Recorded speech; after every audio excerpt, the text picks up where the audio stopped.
the Lord, but we can be like Christ. He's our example, and this is what we should follow. After praying for about 3 nights, I knew the answer. I knew that I had to attend youth conference because that's where the Lord wanted me to be. And it actually turned out to be an amazing experience.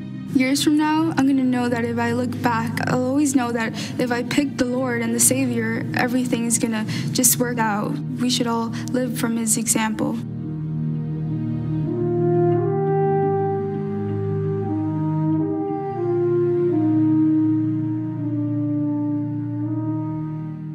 Foram dias maravilhosos aqui em Portugal, visitando tantas cidades e conhecendo um pouco mais sobre as minhas origens e pensando um pouco sobre o passado, sobre como as coisas foram para essas pessoas. Conversei bastante aqui com muitas pessoas e eu falei um pouco sobre a história da minha família e o templo. Meu pai, ele conheceu minha mãe, ele já era membro da Igreja de Jesus Cristo dos Santos dos Últimos Dias, e a minha mãe não era. Minha mãe tinha outra religião.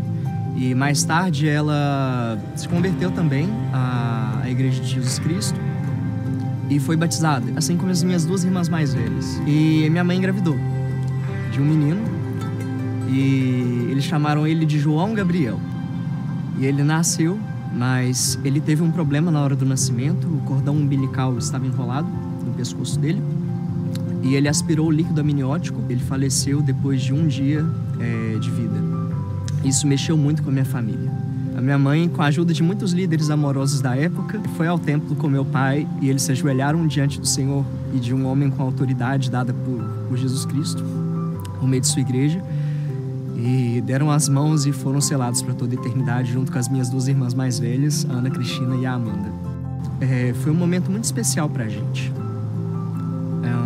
Minha família é muito sensível espiritualmente e muitas vezes a gente já sentiu esse meu irmão perto da gente. Eu já senti a presença dele. Para mim é muito bom pensar que eu tenho um irmão. A gente sente que ele é parte da família e ele sempre foi, por mais que a gente nem tivesse conhecido ele. É interessante pensar que Jesus Cristo ele se importa tanto com a gente e com os nossos corações estarem entrelaçados em união e que nada possa nos separar. E a gente pensa naqueles que vieram antes da gente, a quem a gente deve a vida, de quem a gente ouve histórias e em quem a gente se inspira e gostaria de conhecer e de ser semelhante a eles. E é assim que eu estou me sentindo aqui em Portugal, conhecendo um pouco mais sobre a minha família. Eu acredito que é muito difícil a gente se sentir conectado com uma coisa que a gente não conhece. E conhecer mais sobre a história da nossa família nos permite estar mais conectado a eles. Eu presto meu testemunho de que as famílias elas podem ser eternas. E é graças a Jesus Cristo que isso pode acontecer. Que prometeu que não nos abandonaria. Que faria com que essas experiências, essas dores da mortalidade, essas separações, elas não fossem para sempre. E esse é o meu desejo, de voltar meu coração completamente para esse Salvador.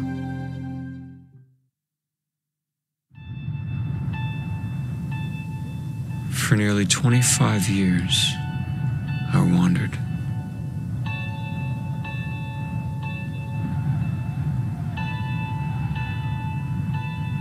I was born in 1968 to a good family, though we didn't believe in God.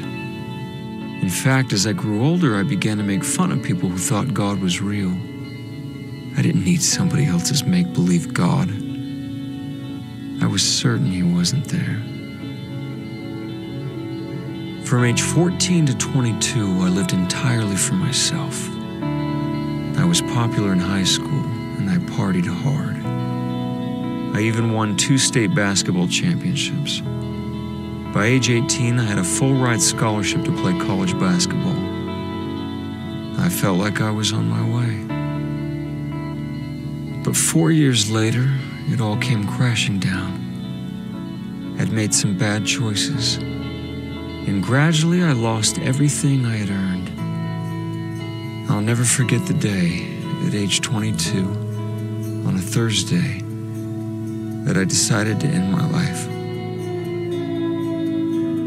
I sat in the school cafeteria that day, thinking about how I was going to do it, how I would spend my last weekend on Earth, when I overheard 2 girls at a nearby table talking about fasting and prayer. I interrupted, asking them what fasting was. One of them told me it was something they did when they wanted help from God. It seemed so silly, but I listened, intrigued. That night, all alone, I knelt down and prayed for the first time in my life. I told God that I was going to fast, that I'd go without food and water for 24 hours, but that I wanted Him to show Himself to me. And so I fasted. And for the first time in 8 years, I went without drugs and alcohol. But by the next day, nothing had happened. I didn't want to end my life anymore, but God never spoke to me. And so I forgot about the whole thing. I knew He didn't exist. I went on with my life. And then oddly, a month later, an old friend called inviting me over. A friend I hadn't seen in 5 years. So we hung out one day, catching up on old times. When out of the blue, he said, "Todd, I don't know how to tell you this. I was scared to even invite you over. But yesterday I had a strong impression from God to call you. And God impressed me to tell you that He needs you on His side. Today." I was speechless. Was God real? Had He answered my prayer? Had He sent someone to me?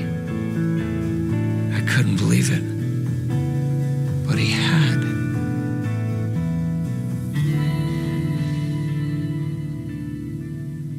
With my friend's help, for the next year and a half, I fought like a lion to overcome all my problems. Up and down I went, succeeding and failing along the way. But little by little, I started to see small but obvious things happen in my life. The answers to questions that had long bothered me began to be revealed. Slowly, things started to change. Finally, I decided to attend church. One day, someone there reached out, inviting me to a church-sponsored picnic. I felt a bit awkward about it, but I decided to go. It turned out to be the straightest party I'd ever been to. No drugs, no alcohol, silly games for the kids everyone had brought. And then we had lunch, and someone wanted to pray over the hot dogs. I thought it was strange, but I bowed my head and closed my eyes.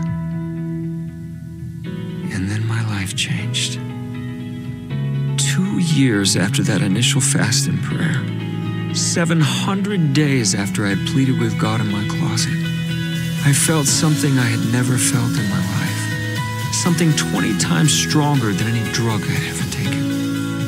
It was as if someone were hugging me, as if someone were telling me I was home, that these people were good, and that I needed to be with them, that God was there, and that He knew me by name, and that He loved me.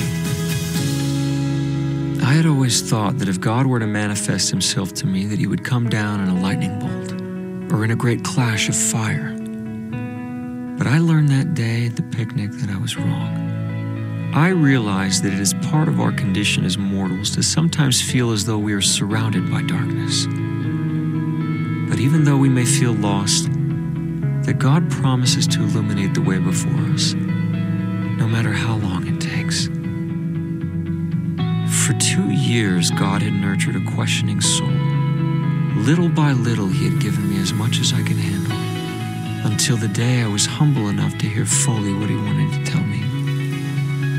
I also learned by my own experience that spiritual light rarely comes to those who merely sit in darkness, waiting for someone to flip a switch. It takes an act of faith to open our eyes to the light of Christ. 20 years later, I still don't know everything, but I now know who I am. I know who God is, and I know that God's light is real.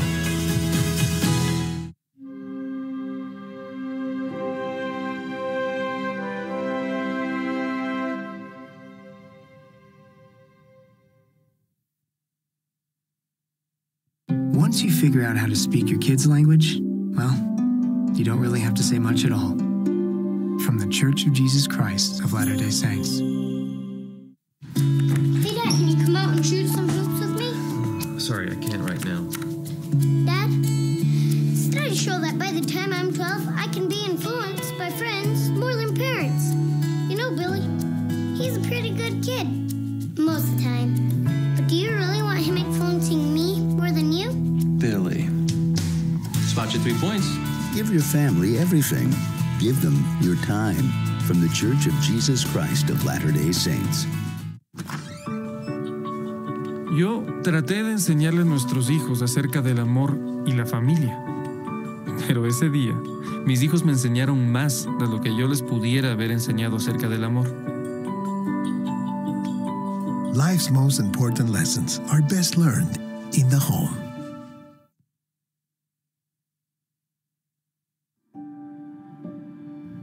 In a coming day, fear will die. Pain will die. Loneliness will die. Despair will die.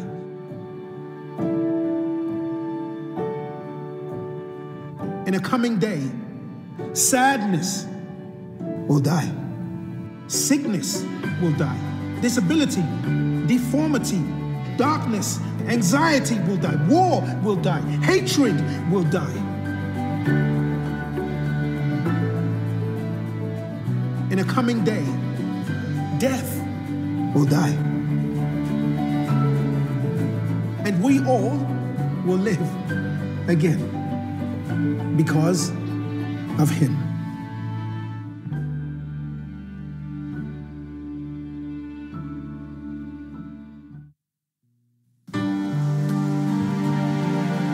Peter, James. Suffer the little children to come unto me, for of such is the kingdom of God. I love the primary song that says, "Tell me the stories of Jesus I love to hear." Things I would ask him to tell me if he were here. Scenes by the wayside, tales of the sea, stories of Jesus, tell them to me. Come ye after me, and I will make you to become fishers of men.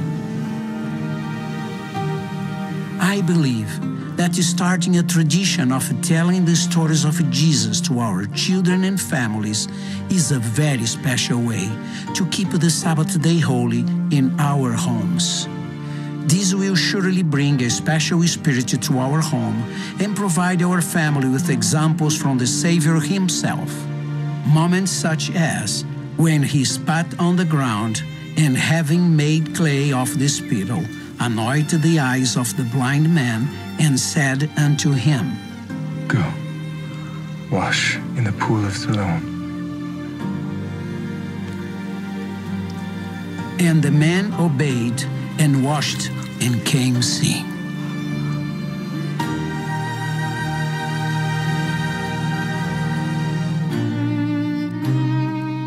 I could visualize hands that had healed, comforted, edified, and blessed, breaking the bread as Jesus said, This do in remembrance of me. Then he took a cup filled with wine and gave thanks, and gave the cup to them, saying, This cup is the New Testament in my blood, which is shed for you.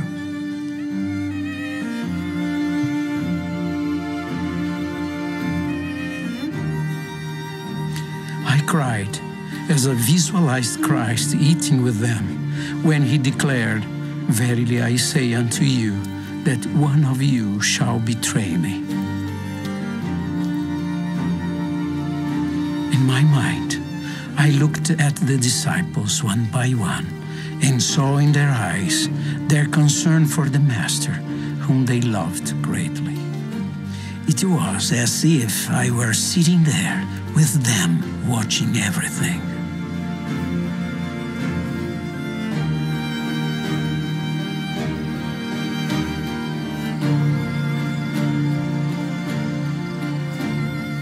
felt an intense pain in my heart, full of grief and sorrow for what he was about to experience for me. My soul was fueled by an overwhelming desire to be a better person.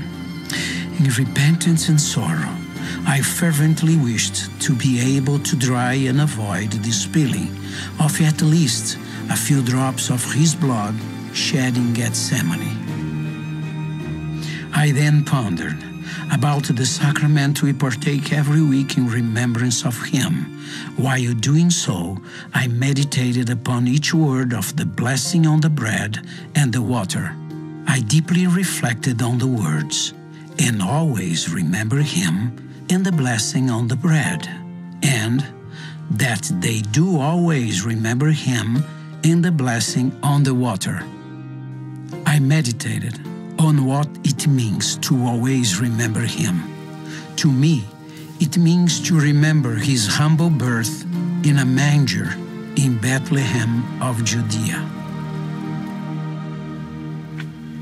And when, even as a 12-year-old boy, he taught and preached to the doctors in the temple.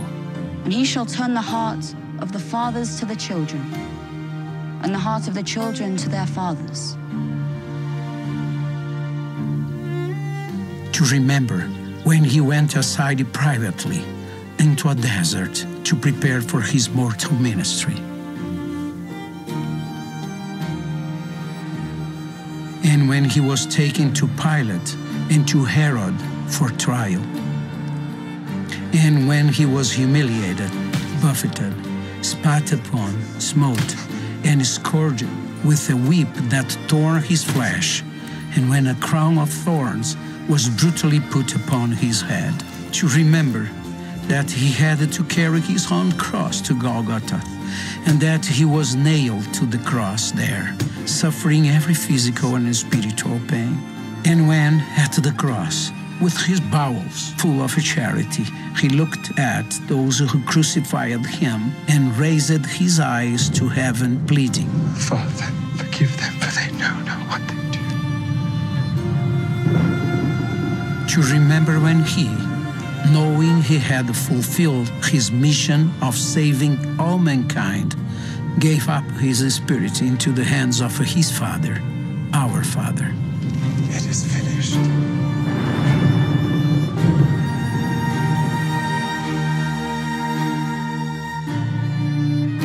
To remember his resurrection, which ensures our own resurrection, and the possibility to live beside him for all eternity, dependent on our choices. I love the Sabbath, the sacrament, and what it means. I love the Savior with all my soul. Toward the end of his ministry, Jesus' disciples asked him to tell them of the sign of his second coming and of the end of the world. The Lord explained that in this final time, prior to his return, the wheat, who he described as the children of the kingdom, would grow side by side with the tares, or those who do not love God and do not keep his commandments. With the wheat growing amidst the tares in the world, how can we deepen and strengthen our commitment to the Savior in the days ahead? First, we can immerse ourselves more completely into Jesus' life, his teachings, his majesty, his power, and his atoning sacrifice. Next, we desire even more to promise him our allegiance and trust. We begin with our promises of baptism, and we confirm these promises and others as we repent daily, ask for forgiveness, and eagerly anticipate receiving the sacrament each week. When we are ready, we gladly make covenants with God and strengthen our resolve to keep them. Making and keeping covenants allows the love of the Savior to sink more deeply into our heart.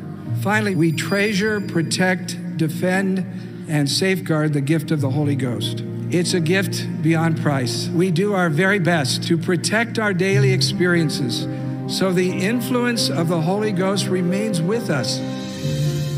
It is a wondrous journey to be wheat among the tares. As you allow your love for the Savior and his love for you to sink deep into your heart, I promise you, added confidence, peace, and joy in meeting the challenges of your life. And the Savior promises us, I will gather together my people according to the parable of the wheat and the tares, that the wheat may be secured in the garners to possess eternal life and be crowned with celestial glory. The Lord's Restored Church can be an incubator for a Zion community. Love is spoken here. We may disagree politically or on social issues, but find harmony as we sing together in the ward choir. We nurture connection and fight isolation as we regularly minister with our hearts in each other's homes and neighborhoods. When we serve and sacrifice in the gospel together, we find fewer faults and greater peace. When we let Him, Jesus Christ helps us speak His love here. I promise that love is spoken here, there, and everywhere as we answer yes to serve the Lord in His church by His Spirit. Sociality and service often go together. Young adults know if you really want to get to know someone, then paint side by side in a service project. Of course, no individual and no family is perfect. We all need help better to speak love here. Perfect love casts out fear. Faith, service, and sacrifice draw us beyond ourselves, closer to our Savior.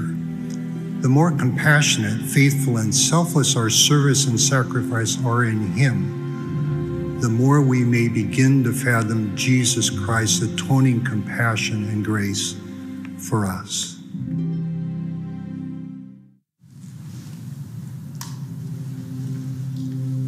Tell them where to start, and I'll try to manage a smile. My wife tells me I always look like a judge instead of an apostle. My brothers and sisters, I appreciate this opportunity to speak for the First Presidency on the subject of the resurrection. We have just celebrated the birth of Jesus Christ. We now approach the celebration of Easter. Christmas and Easter are the most public celebrations of Jesus Christ and His ministry. Unfortunately, many Christmas celebrations have increasingly diminished references to the birth of Jesus Christ. Now it is mostly a retail holiday. For those of us who celebrate Christmas for its true reason, it is easy to understand our celebration of the birth of the Savior because everyone understands what it means to be born. Easter celebrations do not have that clarity because there is a widespread difference of opinion among various Christian denominations on the meaning of resurrection, literal or symbolic of something difficult to understand. For Latter-day Saints, the resurrection means that all who have ever lived will be resurrected, and the resurrection is literal. As we read in the Book of Mormon, now there is a death which is called a temporal death, and the death of Christ and His atonement shall loose the bands of this temporal death, that all shall be raised from this temporal death. Redemption through Jesus Christ is the central message of the prophets of all ages.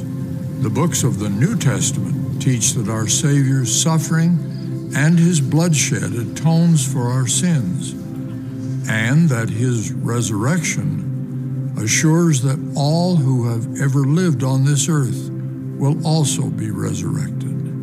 Then we will all live forever with a glorified body of flesh and bones. When we understand the vital position of the resurrection in God's plan of redemption that governs our eternal journey, we see why the Apostle Paul taught, "If there be no resurrection of the dead, then is our preaching vain, and your faith is also vain." As we enter this new year, let us prepare for an Easter celebration of the atoning sacrifice of Jesus Christ, culminating in his resurrection, the most glorious event in history. And this causes us to contemplate our own future resurrection. No matter what others believe or do, we should celebrate the resurrection of our living Savior by studying his teachings and helping to establish Easter traditions in our society as a whole, especially within our own families. We challenge you to do so. As an example of such celebrations, we can be inspired by the Easter Sunday practice in some parts of the world where believers greet one another with a three-word exclamation: "He is risen." The person so greeted responds with the same words: "He is risen." There are other ways to celebrate Easter.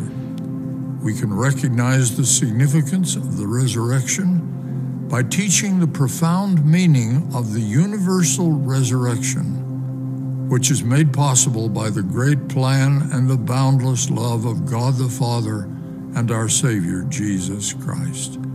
I testify of these things and invoke his blessings upon you. In the name of Jesus Christ, amen.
From the conference Frá center in ráðstefnuhöllinni í Salt Lake City, Utah.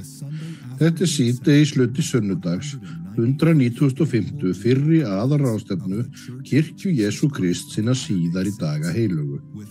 Ræðumenn eru valdir úr hópi leiðtoga kirkjunar. Tónlist þessa hluta flytur The Tabernacle Choir at Temple Square. Útsendingu þessa annars Bonneville Distribution sem almenna þjónustu. Hana má ekki nota í hagnaðarskili en til einkanota á heimilum, í fjölskyldu eða í kirkju. Öldungur Dieter F. Uchtdorf í 12 postulasveitinni mun stjórna þessum hluta.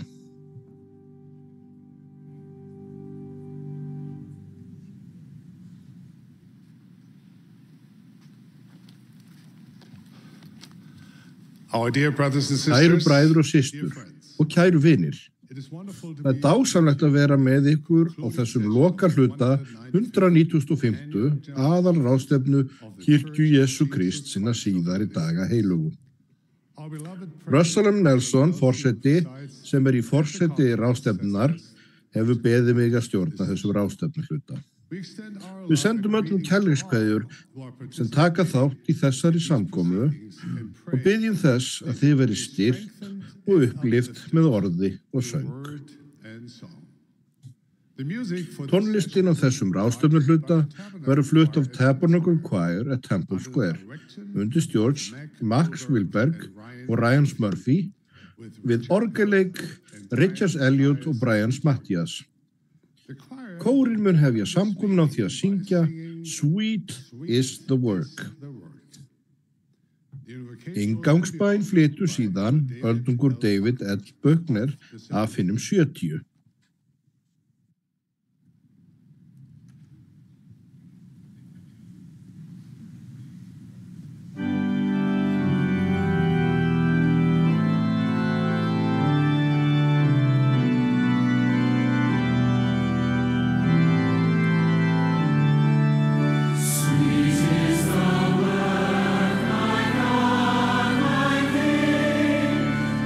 Praise thy name, give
Our Father in heaven, humbly we gather together in this wonderful occasion at the conclusion of this great conference weekend. We love thee, Father. We love thy Son, our Savior Jesus Christ. Og son þinn, Jesú Krist. Ég er svo þakklátt fyrir að vera í samveru við spámenn, opinbera og sérstaklega Russell Nelson. Blessa hann og apostoluna. Biðum þig við minnum alltaf minna þessum tíma árs að við minnumst friðþægingarfórnina. Biðum þig sérstaklega fyrir blessun fyrir trúbana, hvað sem þeim við vera. Hjálpa þeim litum og stertu þeim hvern og einn. Að hjálpa þeirra með að vera opin og þau muni sjá kraftaverk sem gerast í kringum þeirra. Að blessa þau sem kom með spurninga hingað í samræmi með það sem þau vilja vita. Við biðjum þig núna að við munum hafa opin augu og eyru og að hjörtu okkar megi að skilja að við munum hafa geta gert það sem okkur verður sagt hér. Við elskum þig í nafni Jesú Krists. Amen.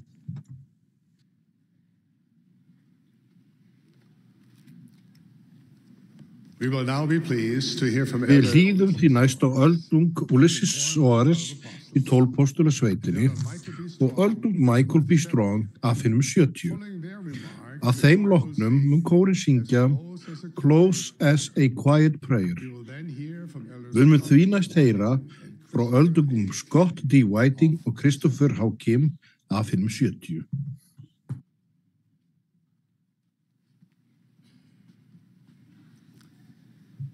Í annarri Mósebók ferðumst við með Móse að hlíðum Hóreb-fjalls, þar sem hann sneri frá daglegum áhyggjum sínum. Nokkuð sem við ættum öll að vera fús að gera til að sjá hinn brennandi runna sem brann ekki.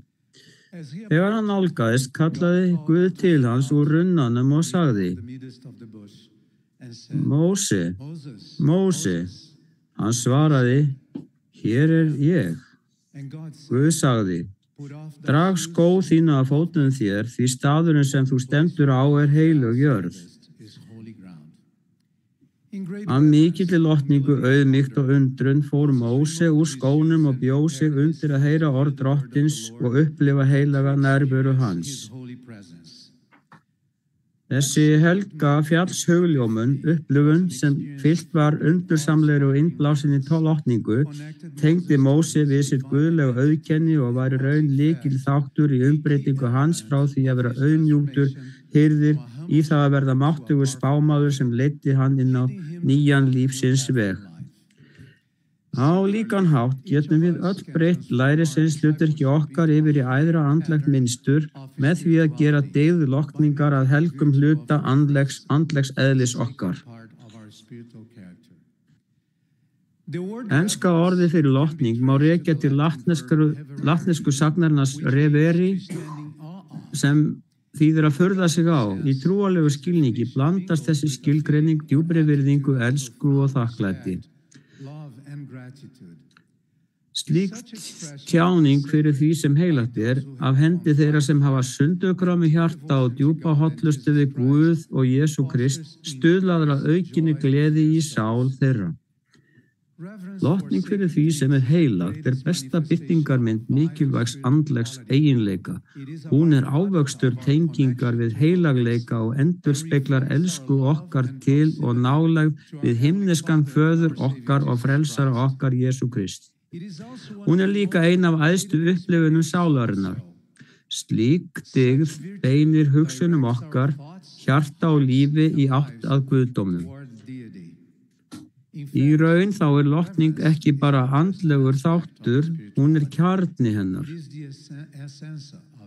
Sá grunnur sem andríki byggist á að skapa persónlega tengingu við hið guðlega eins og börnum okkar kennt þegar þau syngja: geng ég í lotning, ég glögglega veit að Guð, Faðir og Jesús eru hér.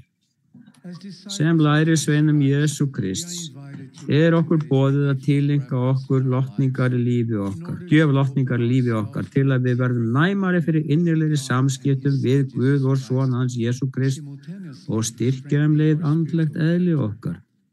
Ef við hefðum meira af slíkum tilfinningum í hjarta okkar, væri án efa meiri gleði og dásemd í lífi okkar og minna rúm fyrir súd og sorgir. Við verðum að hafa hugfest að ef við sýnum því sem heilagt lotningu, mun flest það sem við gerum daglega öðlast merkingu og auka þakklætis tilfinningu okkar, innblása undrun, virðingu og elsku gagnvart því sem æðra og heilagt. Því miður lifum við í heimi þar sem sífellt sjaldgæfara verður að sýna lotningu fyrir því sem heilagt Í raun fagnar heimurinn oft lotningarleysi eins og hver lesning slúðurblaða, sjónvarpsþátta eða alnetsins vottar. Skortur á virðingu fyrir hinn heilaga veldur meiri værukjarð í viðhorfi og kæruleysi í hegðun sem getur hratt aukið andvaraleysi einnar kynslóðar og kallað vansæld yfir næstu kynslóð. Skortur á lotningu getur líka dregið úr þeim tengslum sem sáttmálar við Guð veita og minnkað ábyrgðartilfinningu okkar frammi fyrir Guðdóminum. Þar af leiðandi eigum við á hættu að hugsa aðeins eigin þægindi, að fullnægja stjórnlausum ástríðum okkar og að lenda að lokum á þeim vanhelga stað að fyrirlíta heilaga hluti, jafnvel Guð og þar af leiðandi guðlegt eðli okkar sem börn himnesks föður. Óvirðing gagnvart því sem heilagt styrkir það markmið andstæðingsins að trufla okkar viðkvæmu opinberunar rásir sem eru nauðsynlegar til að komast af andlega á okkar tíma. Merking og mikilvægi lotningar fyrir því sem heilagt vandlega útskýrð gegnum sneitt í ritningunum. Eitt dæmi í kenningu og sáttmálum virðist gefa til kynna að lotning fyrir himneskum föður og syni hans Jesú Kristi sé nauðsynleg dyggð fyrir þá sem hljóta himneska ríkið. Við sem kirkja keppum að því að sýna föðurnum og syninum fyllsta heilagleika og virða þá á öllum sviðum. Þar með talið hvernig við sýnum ímyndir þeirra. Leiðsögn heilags anda mikilvægur þáttur í að ákveða á hvaða hátt þessar ímyndir ættu að endurspegla heilagt eðli, persónuleika og guðlega eiginleika föðurins og sonarins. Við gætum þessu vandlega að forðast að draga upp þá þætti sem gætu dregið athyglinni frá aðal áherslu okkar á himneskum föður og son hans, Jesú Krist, og kenningar þeirra. Þar á meðal hvernig við notum háþróu verkfæri tækninnar svo sem að búa til efni og myndir með gervigreind. Þessi sama regla gildir allar upplýsingaveitur sem tiltækar eru gegnum formlegar samskiptarásir kirkjunnar. Sérhver lexía, bók, handbók og boðskapur vandlega þróað og samþykkt undir leiðsögn andans til að tryggja að við höldum helgum, dyggðum, gildum og stöðlum fagnaðar erindis Jesú Krists. Í nýlegum boðskap til ungs fólks í kirkjunni kenndi öldungur David A. Bednar til að rannsaka flókna tengingu, andríkis og tækni ættu síðari daga heilagir auðmjúklega og í bænaranda að bera kennsl á þær reglu fagnaðarerindisins sem geta verið leiðandi í notkun gervigreindar og keppa af einlægni að samfélagi heilags anda og andlegri gjöf opinberunar. Kæru bræður mínir og systur, eins háþróð og nútíma tækni orðin, þá getur hún einfaldlega ekki líkt eftir þeirri undrun, dásemd og hrifningu sem finna má í þeirri lotningu sem ávöxtur áhrifa heilags anda. Sem fylgjendur Krists þurfum við að gæta þess að veikja ekki samband okkar við Guð og son hans með því að nota óviðeigandi hátt efni og myndir sem framleiddar eru með gervigreind. Við ættum að hafa í huga að það að reiða sig á nútíma tæknilegan arm holdsins ófullnægjandi og vanvirðandi staðgengill þessa innblásturs, uppbyggingar og vitnisburðar sem aðeins hægt að hljóta með krafti heilags anda. Eins og Nefi sagði: Ó, Drottinn, ég hef treyst þér og mun að eilífu treysta þér. Ég mun ekki setja traust mitt á arm holdsins. Í annarri opinberun hlaut spámaður Joseph Smith leiðsögn að musteri sem reist væri drottni skyldu vera honum lotningarstaður. Í allri þjónustu sinni hefur Ásgeir spámaður okkar Russell M. Nelson forseti lagt ríka áherslu á tilbeiðslu okkar í lotningu í hinu helga musteri. Í húsi drottins okkur kennt það að ganga inn í heilaga návist föðurins og sonarins. Mér hefur alltaf fundist það lærdómsríkt og jafnvel innblásið að eitt af fyrsta sem við gerum þegar við förum í musteri og búum okkur undir að taka þátt í helgiathöfnunum þar sé að fara úr skónum og skipta yfir í hvítan fatnað. Eins og Móse getum við, ef við erum meðvituð, átta okkur á því að það að fara úr skóm heimsins upphafið að því að stíga á heilaga jörð og umbreytast á æðri og helgari hátt. Bræður og systur, við þurfum ekki að klífa upp á fjall eins og Móse gerði til að upplifa lotningu fyrir því sem heilagt og auka andríki okkar og hollustu sem lærisveina. Við getum til dæmis upplifað hana þegar við reynum að vernda heimili okkar fyrir veraldlegum áhrifum. Það hægt að gera með því að biðja einlæglega og heitt frammi fyrir himneskum föður í nafni Jesú Krist og leitast við að þekkja frelsarann betur með korskeppnu námi og orði Guðs sem finna má í ritningunum og kenningum spámanna okkar. Auk þess getur slík andleg umbreyting hlotist við leggjum okkur fram við að reyna að heyra þá sáttmála sem við höfum gert í Drottinn með því að lifa eftir boðorðum hans. Slík viðleitni getur fært okkur vissa rósemd og kyrrð í hjarta okkar. Ef við einbyttum okkar að slíkri viðleitni getur það vissilega gert heimili okkar að lotningarfullum andlegum griðarstað, persónulegum helgistað trúar, þar sem andinn dvelur sem álíka og upplifun Móse á fjallinu. Við getum líka upplifað slíka andlegu umbreytingu þegar við tökum trúfastlega þátt í tilbeiðslu þjónustu kirkjunnar, þar með talið að samstilla hjarta okkar Drottni með einlægum sálmasöng. Ef við leggjum truflanir heimsins til hliðar eins og Móse gerði, einkum farsíma okkar, eða hvað það sem ekki í samhljómi við þessa helgustund, getum við algjörlega beint athygli okkar að því að meðtaka sakramentið með því að einblína frelsarann og friðþýðingu hans og sáttmála okkar.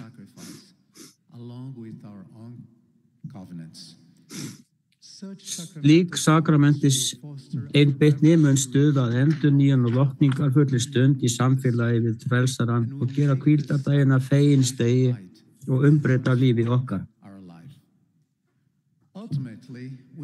Að lokum getum við upplifað þessa andlegu umbreytingu sem lærisveinar við tilbiðjum reglubundið á fjallihús Drottins í okkar heilugum musterum og reynum að lifa í sáttmáls fullvissu, einkum þegar við tökumst á við erfiðleika jarðnesks lífs.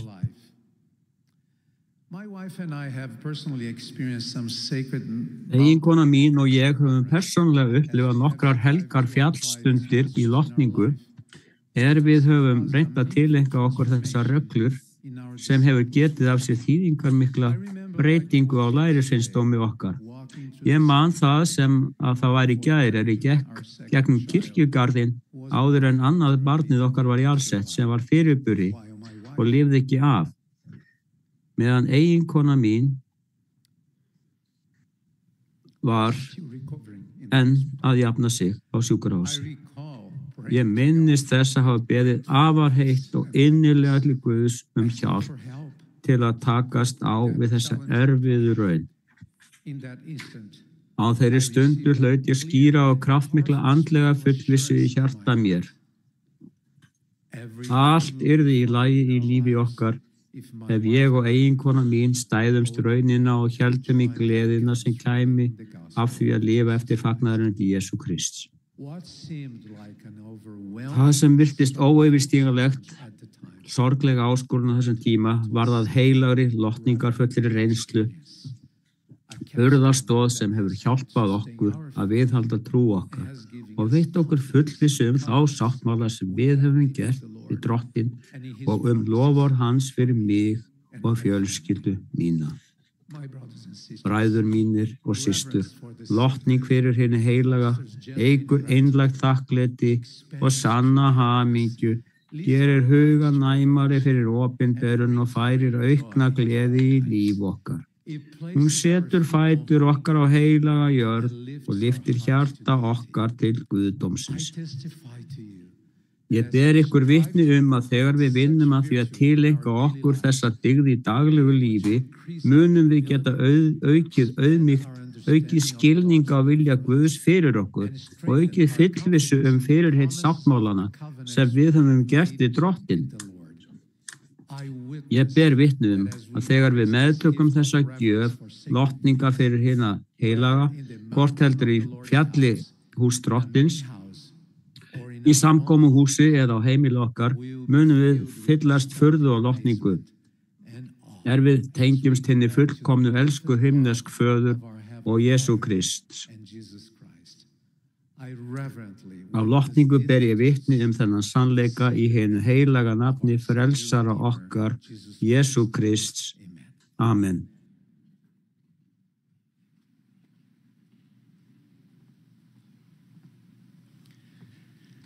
President Russell M. Nelson.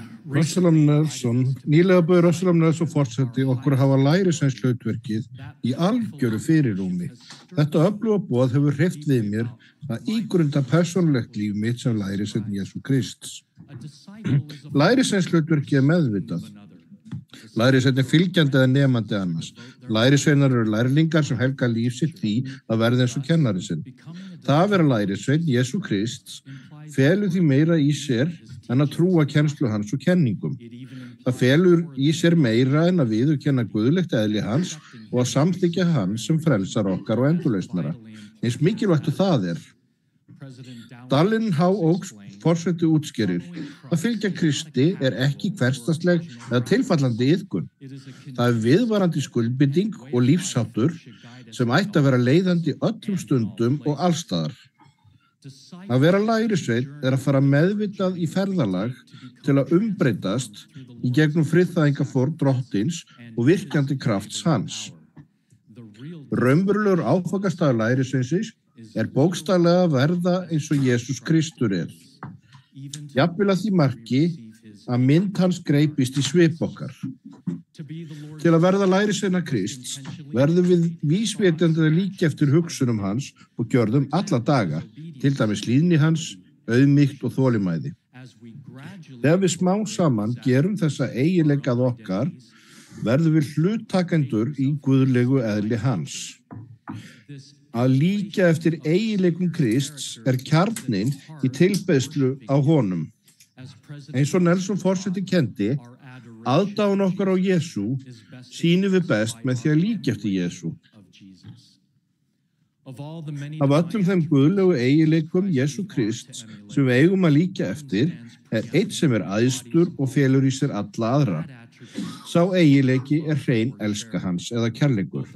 Bæði spámaðurinn Mormon og Páll postuli minntu okkur á að án kærleika erum við ekki neitt, eða eins og spámaðurinn Joseph Smith opinberaði, án kærleika getum við ekkert gjört.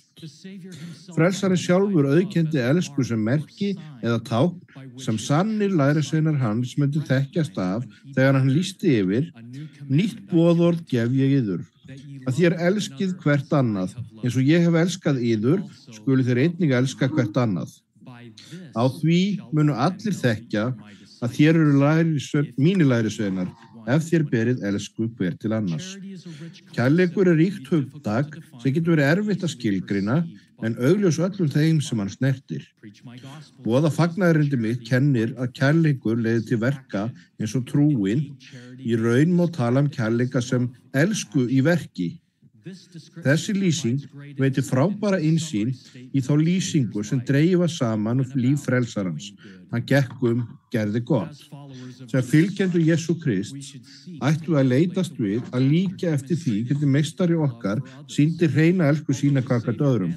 Jafnvel þótt frelsarinn sýni kærleika með ýmsum hætti, vil ég beina athyglina að 3 ákveðnum mynstrum sem kærleiksverk hans fylgja og sjá má hjá sönnum lærisveinum hans. Í fyrsta lagi, sýndi frelsarinn kærleika með því að vera samúðarfullur.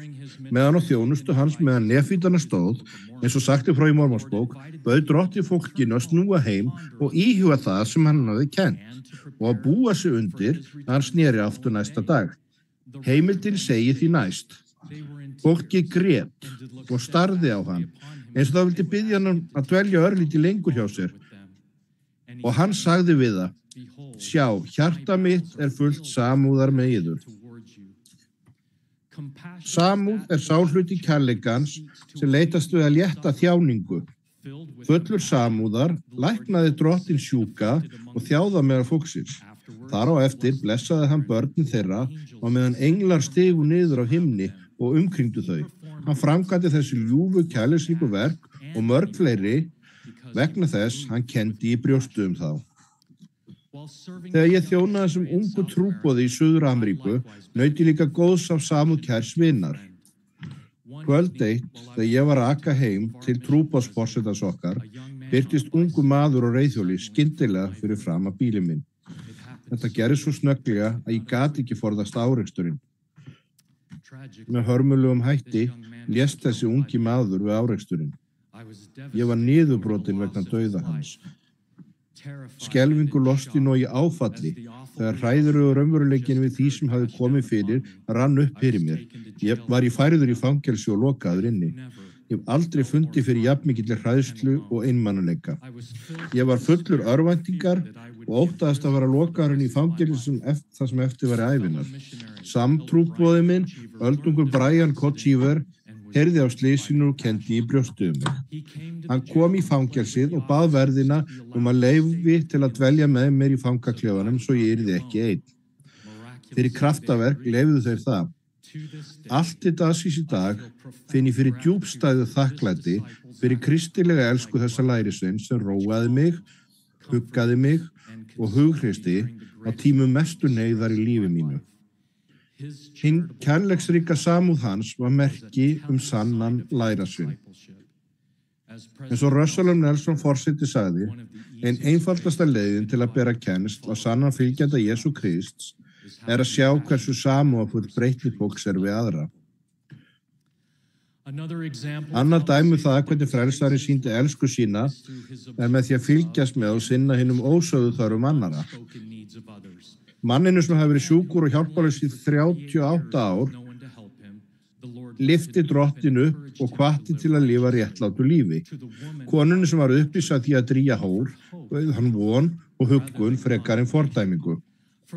Lamaða mannin sem þeir letu síga niður í gegnum þakið, bauð drottinn fyrirgefningu synda, ekki bara lækningu líkamans. Þegar ég var kallaður til að þjóna sem biskup, gerðu 6 ung börn okkar sakramentssamkomundar erfiða fyrir Kristínu, eiginkonu mína, sem þurfti að hafa stjórn á þeim ein meðan ég satt á pallinum. Eins og þið getið ímyndað ykkur, voru börnin okkar oft ekki lotningafull. Þegar 2 meðlimir deildarinnar okkar, John og Debbie Benich, tóku eftir þessu fóru þau að sitja við hlið hennar á hverjum sunnudegi til að hjálpa.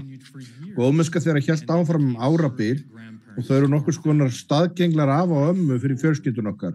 Eins og drottinn höfðu þessi lærisveinar tekið eftir hinu ósögðu þörf og framkvæmt af kærleika sem sýndu með áberandi hætti að þau væru lærisveinar. Að síðustu og lokum þá einblínir hinn fullkomna elska frelsarans á að gera öllum börnum Guðs kleift að uppfylla guðlega möguleikar svo við megum taka við hjálpræði hans og endurlausnarkrafti. Því líkari sem við verðum meistar okkar, með þrá okkar til að hjálpa bræðurum okkar á systum, á sáttmannsveginum, aukast náttúrulega. Við getum til dæmis upplift og vingast með þá sem hafa móðgast en finnast þeir vera gleymdir. hjálpa þeim sem eru nýjir í söfnuð okkar að finnast þér velkomnir eða boði vinum að tilbiðja með okkur á sakramentasamkomum, til dæmis þessa komandi páska. Það eru óteljandi leiðir til að hvetja og aðstoða aðra við framgang þeirra ef við leitum meðvitað og í bænarhug eftir hjálp himins til að hafa augu til að sjá og hjörtu til að skynja hvernig Jesús Kristus sér og skynjar þau.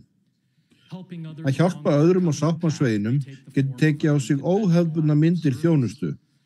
Til dæmis á meðan á verkefni mínu á Filippseyjum stóð, frétti ég af Agamata fjölskyldunni. Þau voru skírð árið 2023 og síðan völdu þau dagsetningu með eftirvæntingu til að innsegla sem fjölskylda í nálegu undanetamusterinu á Filippseyjum. Rétt áður en þau áttu að innsiglast, gengu hins vegar nokkri fellibyljir yfir svæðið. Bróðir Agamata sem er hrísgrjónabóndi gat ekki gróðu sér hrísgrjónum sína meðan öflugir fellibyljir gengu yfir. Þegar óverunum loksins slotaði, var hann að setja hrísgrjónum niður með að vatni flæddi yfir landið hans, sem voru kjör aðstæður til að setja niður hrísgrjón. Því miður þurfti að fresta musterisferðinni.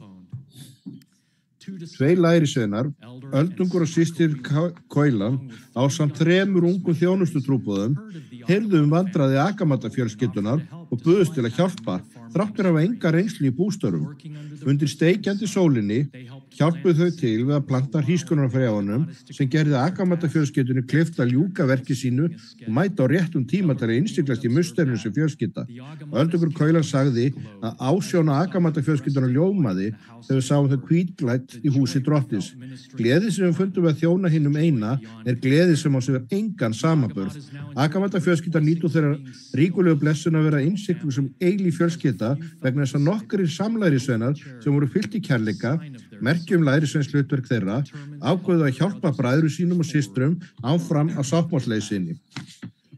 Bræður og systur, að vera lærisveina Jesú Krist er eina leiðin til að öðlast langvarandi hamingju. Það er leið sem er full af meðvituðum og markvissum kærleiksverkum til handa öðrum. Þó að vegur lærisveinsins sé erfiður og krefjandi og þó við getum stundum átt í baráttu og mistekist, getum við huggað okkur við að Guð er minnugur okkar og þráir að hjálpa okkur í hvert skipti sem við reynum. Jesaja minnir okkur á að Guð heldur í hönd okkar og segir: óttast eigi, ég bjarga þér. Með þessa fullvissu frá föður okkar á himnum í huga bið ég einlæglega að við megum fylgja boði Nelsons forseta að setja lærisveinshlutverk okkar í forgang. Megum við biðja þess vegna til föðurins af öllu hjartans mætti til að fyllast þessari elsku sem hann hefur gefið öllum sönnum fylgjendum sonar síns Jesú Krists. Að þegar hann birtist þá verðum við honum líkir vegna þess að við berum merki hins sanna lærisveins sem er kærleikurinn, hinn hreina ást Krists. Ég ber vitni að Jesús Kristur er lifandi, dýrlegur frelsari okkar, lausnari, fyrirmynd og vinur í nafni Jesú Krists. Amen.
couple of years ago when I turned Þegar ég var 12 ára var mér boðið að fara í mína fyrstu útilegur Arónsbrettana sveitarinnar. Þetta var langþráð boð. Þar sem faðir minn var sveitarleiðtogi og fór oft í útilegu með drengjónum í deildinni meðan ég var heima. Þegar dagurinn rann upp var ég spenntur. Ég verð líka að viðurkenna að mig langaði svo mikið að falla í hóp eldistrákana. Ég var staðráðinn í því að sanna mig. Það leið ekki á löngu þar til ég var prófaður til að sjá hvort ég vildi spila með og vera hluti af hópnum. Mitt verkefni var að ná í bíllykla föður míns og hægt væri að gera at í leiðtogunum. Ég man ekki nákvæmlega hvað ég sagði til að sannfæra pabba en eftir stutta stund hljóp ég til drengjahópsins með lyklan í hendinni, stoltur af þessu afreki mínu. Svo kom að næsta verkefni. Ég átti að opna bílhurðina og setja prik á milli sætisbak ökumannsins og bílflautunar og ég átti að læsa hurðinni svo að flautan ómaði inn í kvöldið. Án þess að nokkur leið væri að komast inn í bílinn til að fjarlægja hrekkjuprikið. Sagan verði nú sársaukafull og vandræðaleg fyrir mig. Þegar ég hafði fest prikið á sinn stað, læsti ég hurðinni og hljóp eins hratt og fætur toguðu og faldi mig í nálægum runnum. Þegar ég beygði mig niður á jörðina fann ég nístandi sársauka. Í myrkrinu og í flýtinu hafði ég sest á perukaktus.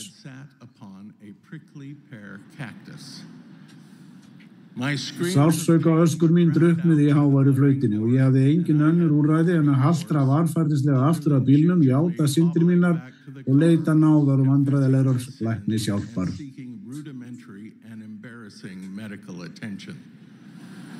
Það sem eftir lifði nætur lá ég flatur á maganum í tjaldi meðan pabbi minn fjarlægði kaktusnálarnar með töngum úr, jæja, ég segi bara að ég hafi ekki átt auðvelt með að sitja í nokkra daga á eftir. Ég hef oft íhugað þessa upplifun. Ég get nú legið að heimsku æsku minnar jafnvel þótt sumar undirliggjandi reglur séu nú orðnar mér ljósar. Margt sem tengist atferlishegðun virðist ríkjandi í hinum náttúrulega manni. Þráin til að falla í hópinn, þráin til að sanna sig, óttinn við að missa af öllu og knýjandi þörf til að fela sig til að forðast afleiðingar. Það þessi síðast nefnda atferlishegðun sem ég ætla að fjalla í dag. Að fela sig eftir að hafa gert eitthvað sem við ættum ekki að gera. Ég legg ekki barnalegan hrekk mín að jöfni við alvarlega synd, en við getum fundið einhverjar hliðstæður sem geta reynst gagnlegar þegar við erum sannreind í okkar janusku bjóð. Í aldingarðinum í Eden bjuggu Adam og Eva við unnarstegar aðstæður, næðmatar og ójafnarlega fegur garðsins, ekki aðeins fallegan garð, heldur garð sem hvorki hafi yggri sem ég þyrna. Hins vegar vitum við líka að garðlífi takmarkaði nauðsynlega framþróun þeirra. Garðurinn var ekki endanlegur ákvörðunarstaður heldur prófraun. Svo fyrsta af mörgum sem myndi sannreina og undirbúa þau og gera þeim mögulegt að þróast til eins endanlega ákvörðunarstaðar að snúa aftur í návist föðurins og sonarins. Þið munið að það var andstaða í garðinum. Lúsífer var leyft að prófa Adam og Evu. Hann freistaði Adams fyrst til að neita á ávexti skilningstréð góðs og ills. Adam vildi það ekki. Minnugur þess boðorð að neita ekki af honum og föðurnum.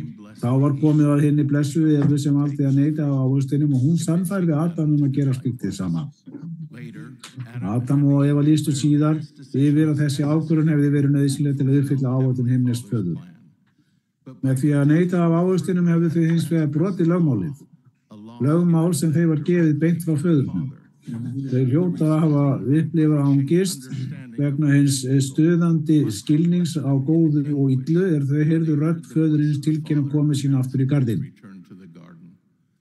Þeim var ljóst að þau voru nakin, því sannlega voru þau klæðalaus, þar sem þau hefðu lifað í sakleysi. En ef til vill var enn sársaukafyllra á þessari stundu að vera staðinn að broti sínu, en að vera klæðalaus. Þeir voru varnarlaus og berskjölduð, þau voru nakin í öllum skilningi þess orðs. Hinn endalausi tækifæra sinni, Lúsífer sem þekkti berskjaldað og veikt ástand þeirra freistaði þeirra enn á ný. Í þetta sinn til þess að fela sig frá Guði. Þessi freisting sem ég kallaði hérna síðari freistingu freystingin sem getur haft einna alvarlegustu afleiðingarnar ef við látum undan. Vissulega væri ákjósanlegast að forðast allar fyrstu freystingarnar til að brjóta lögmál Guðs. En við vitum að allir munu láta undan hinum ýmsu fyrstu freystingum hér á jörðu. Þegar við þroskumst og þróumst að skilningi vonumst við til að styrkur okkar til að forðast fyrstu freystingarnar muni stöðugt aukast þegar við reynum að líkast meira frelsara okkar Jesú Kristi. Sumir gætu reynt að fela sig fyrir Guði vegna þess að þeir vilja ekki vera staðnir eða verki eða vera berskjaldaðir og þeir upplifa skömm eða sektarkennd. Fjölmörg riktningaverk kenna þó að ómögulegt sé að dyljast Guði. Ég segi frá bara orðfáum. Drottinn kennir Jeremíu með eftirfarandi spurningu. Getur nokkuð falið sig í fylgsnum svo að ég sjái hann ekki, segir Drottinn, uppfylli ég ekki himinn og jörð? Og Jobb var kennd. Því að augu Guðs hvíla yfir vegum hvers manns og hann sér öll spor hans. Ekkert að myrkur til eða svo niðdimma að illgjörðamenn geta falið sig þar. Á ljóðrænan hátt segir sálmaskáldið Davíð, Drottinn, þú rannsakar og þekkir mig. Hvort sem ég sit eða stend, þá veist þú það. Þú skynjar hugrenningar mínar álengdar. Því að eigi það orð á tungu minni að þú Drottinn þekkir það eigi til fulls. Hvert get ég farið frá anda þínum og hvert flúði frá augliti þínu? Þótt ég stigi upp til himinn, þá ertu þar. Þótt ég gjörði undirheima að hvílu minni, sjá þá ert þú þar. Fyrir þá sem nýlega hafa gengið til liðs við kirkju Jesú Kristina síðardega heilugu gæti síðari freystingi virst einkar krefjandi. Með skírni ykkar hafið þið gert sáttmála að taka á ykkur nafn Jesú Krist sem fyrir marga felur í sér nauðsynlega lífsstílsbreytingu. Það ekki auðvelt að breyta eigin lífstíl. Oft krefst það þess að þið breytið venjum ykkar á hátterni og jafnvel samskiptum til að færast í átt að ykkar kærleiksríka himneska föður. Óvinurinn veit að þið gæti verið berskjöldu fyrir lúmskum árásum hans. Hann mun láta firra líf ykkar sem gerði ykkur óánægð og á marga vegu. Nú virðast ótrúverðulega afhlaðandi. Ákærandinn eins og hann kallaður í opinberunarbókinni mun freista ykkar með hugsunum sem hljóma svona. Þið eru ekki nógu sterk til að breyta lífi ykkar. Þið getið ekkert gert þetta. Þið eigið ekki heima með þessu fólki. Það mun aldrei samþykkja ykkur. Þið eru alltaf veikburða. Ef þessar hugsanir hljóma réttar hjá ykkur sem nýlega eru komin á sáttmálsvegi þá byggjum við ykkur að taka ekki mark á rödd ákærandans. Við elskum ykkur. Þið geti gert það. Við samþykkjum ykkur og með honum muni þið hafa styrk til að gera allt. Á þeim tíma þegar þið þurfið mest á elsku okkar og stuðningi að halda, látið þó ekki blekkjast til þess að halda að við munum hafna ykkur ef þið takið skref aftur til fyrri lífstíls. Fyrir óviðjafnanlegan kraft friðþægingar Jesú Krist getið þið orðið heil á ný. Ef þið hins vegar felið ykkur honum og felið ykkur frá honum og fjarlægist hið nýfundna trúarsamfélag ykkar, fjarlægist hið uppsprettuna sem getur og mun veita ykkur styrk til að standast. Kæri vini mínir, nýlegur trúskiptingur sagði frá því hvað erfitt það væri að viðhalda trú í einangrun. Það felst mikil styrkur í því að vera og halda áfram að vera hluti af stuðningssamfélagi, þar sem allir hrasa, en taka framförum á sama tíma og við erum blessuð með elsku Jesú Krist. Russell M. Nelson forseti hefur kennt að sigrast á heiminum ekki atburður sem gerist á einum dag eða tveimur. Það gerist á heilu lífskeiði. Þegar við tökum endurtekið á móti kenningu Krist, við ræktum trú á Krist með því að iðrast daglega og halda á sáttmála og sem veita okkur kraft. Við höldum okkur á sáttmálsveginum og erum blessuð með andlegum styrk, persónulegri opinberun, aukinni trú og þjónustu engla. Ef þið lendið í líkamstjóni, mun ástand ykkar versna og getur orðið lífshættulegt ef þið leitið ekki viðeigandi læknishjálpar. Það á líka við andleg sár. En meðhöndluð andleg sár geta ógnað eilífri sáluhjálp ykkar. Felið ykkur ekki fyrir þeim sem elska ykkur og styðja ykkur. Hlaupið fremur til þeirra. Góðir biskupar, greinafósitar og leiðtogar geta hjálpað ykkur að fá aðgang að læknandi krafti friðþægingar Jesú Krists. Við sárbyggjum þau sem kunna að vera í felum að koma aftur. Þið þurfið það sem fagnaðarerindi og friðþægingi Jesú Krists hafa að bjóða og við þörfumst þess að þið komið og því sem þið hafið fram að færa. Guð þekkir syndir ykkar, þið getið ekki falið ykkur fyrir honum. Sættist við hann. Sem hans heilugu verður hvert okkar að leggja rækt við þá menningu sem allir tilheyra í kirkjunum. Þar sem allir fá noti kærleika viðurkenningar og hvatningar sem þrá að þróast á vegi hans. Varið síðaði freistinguna. Fylgið leiðsögn spámanna, bæði fyrr og nú og vitið að þið getið ekki falið ykkur fyrir kærleiksríkum föður. Þess í stað eru þið aldrei utan græðandi máttar friðþægingar Jesú Krist. Það er einmitt tilgangur tilveru okkar. Að hljóta veikburða og jarðneskan líkama sem er háður allskyns veikleika og mun því miður láta undan mörgum fyrstu freistingum að þróast áfram, jafnvel þegar við fellum fyrir þessum freistingum og leita eftir guðlegri hjálp eftir að hafa gert það, svo við getum orðið líkari, frelsar okkar og föður okkar á himnum. Þetta er hans háttur. Þetta er eini vegurinn. Þennan sannleika vitna ég í nafni Jesú Krist. Amen.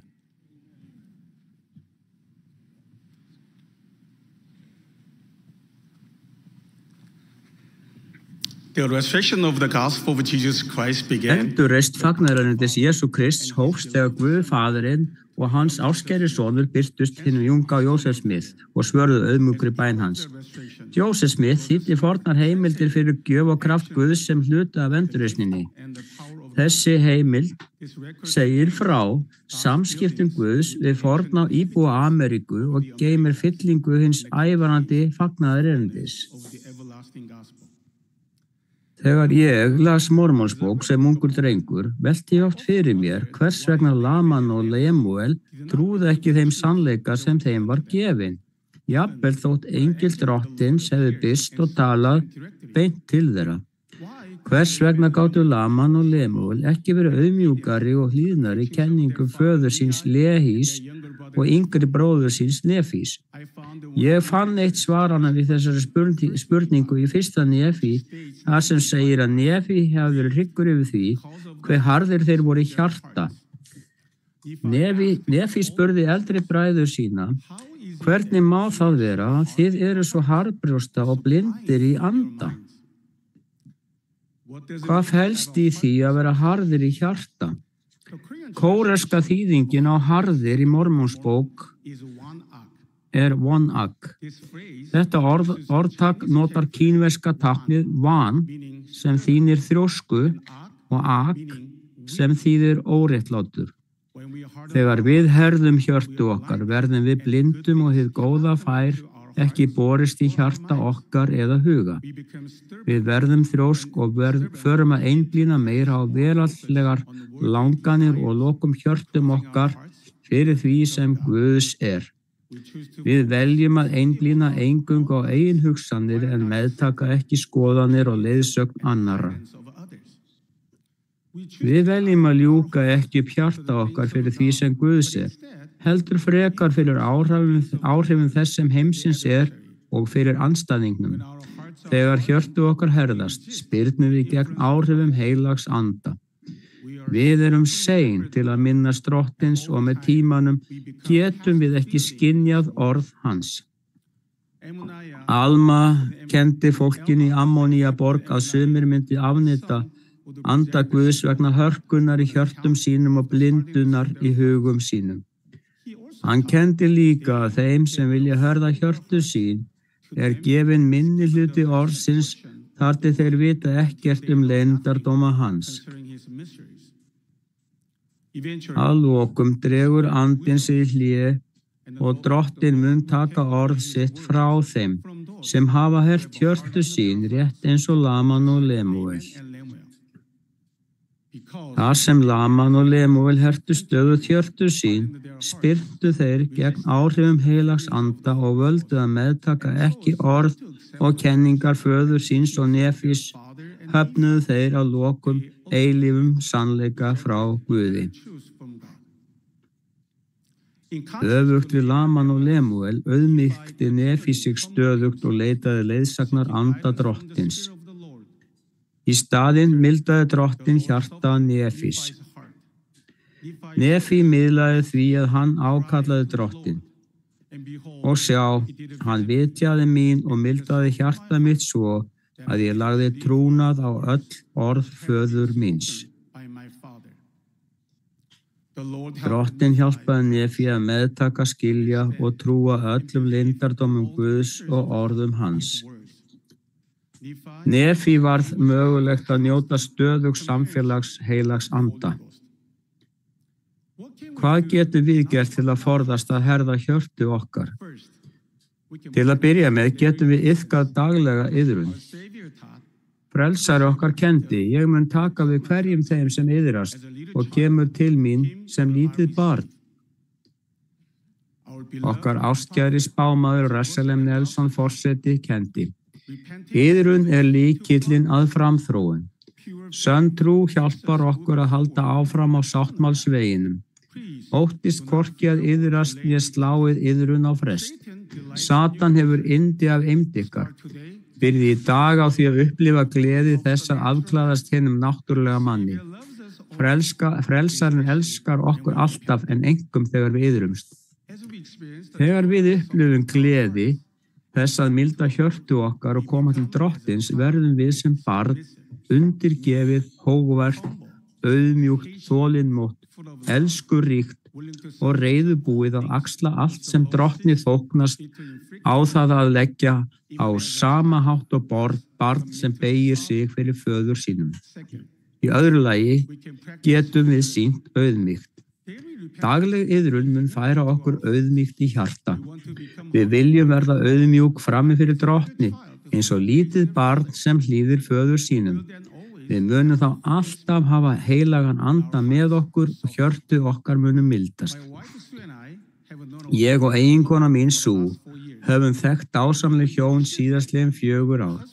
Þegar við kynntumst þeim upphaflega var eiginmaðurinn nýr meðlimur kirkjunnar og eiginkona hans var að hitta trúboðana til að læra fagnaðarerindið. Margir trúboðar hittu hana til að hjálpa henni að koma til Krists. Okkur fannst að hún hefði lifandi vitnisburð fagnaðarerindið og vissi að kirkjan væri sönn. Hún fann oft fyrir andanum í heimsóknum okkar og tók virkan þátt í öllum samkomunum. Hún naut þess að eiga samskipti við hina dásamlegu meðlimi deildarinnar. Henni fannst þó erfitt að skuldbinda sig til að fara ofan í skírnarvatnið.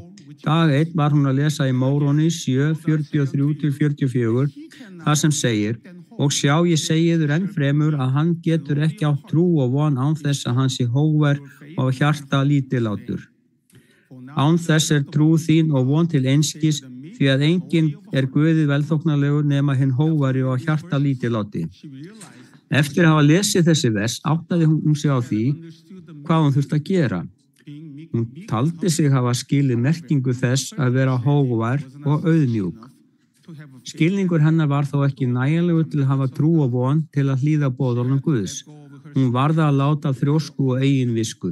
Hún hóf að auðmýkja sig með einlægri iðrun.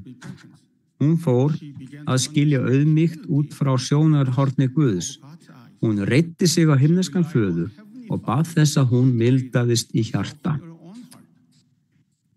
Í gegnum þessar bænir fann hún andan vitna að himneskur faðir vildi að hún skýrðist. Bæði eiginmaðurinn og eiginkonan sögðu frá því að því auðmjúkari sem þau urðu, því betur höfðu þau skilið þau orð Guðs og að hjarta þeirra mildaðist við að fylgja kenningum drottins Jesú Krists. Í 3. lagi getum við treyst og reitt okkur á frelsara okkar. Nefi var frábært dæmi að leyfa að hjarta sitt mildaðist hann treysti drottni. Hann kendi: Ó drottin, ég hef treyst þér og mun að eilífu treysta þér. Ég mun ekki setja traust mitt á arm holdsins. Á sama hátt sagði drottin í opinberun til spámannsins Joseph Smith: Set traust þitt á þann anda sem leiðir til góðra verka. Já, til að breyta rétt, til að ganga í auðmýkt. Þegar við setjum traust okkar á Drottin og treystum á hann, mun hann milda hjörtu okkar og við hljótum stuðning í raunum okkar, erfiðleikum og þrengingum. Ef við iðrumst einlæglega, auðmýkjum okkur og treystum á Drottin, munu hjörtu okkar mildast. Hann mun þá úthella anda sínum og sýna okkur leyndardóma himins. Við munum trúa öllu því sem hann hefur kennt og skilningur okkar mun dýpka. Frelsari okkar Jesús Kristur var æðsta fordæmi hógvarðar. Í öðrum Nefi 31:7 lesum við: En þótt hann væri heilagur, sýndi hann mannanna börnum að í holdinu auðmýkti hann sig fyrir föðurnum og vitnaði fyrir föðurnum að hann vildi hlýða honum og halda boðorð hans.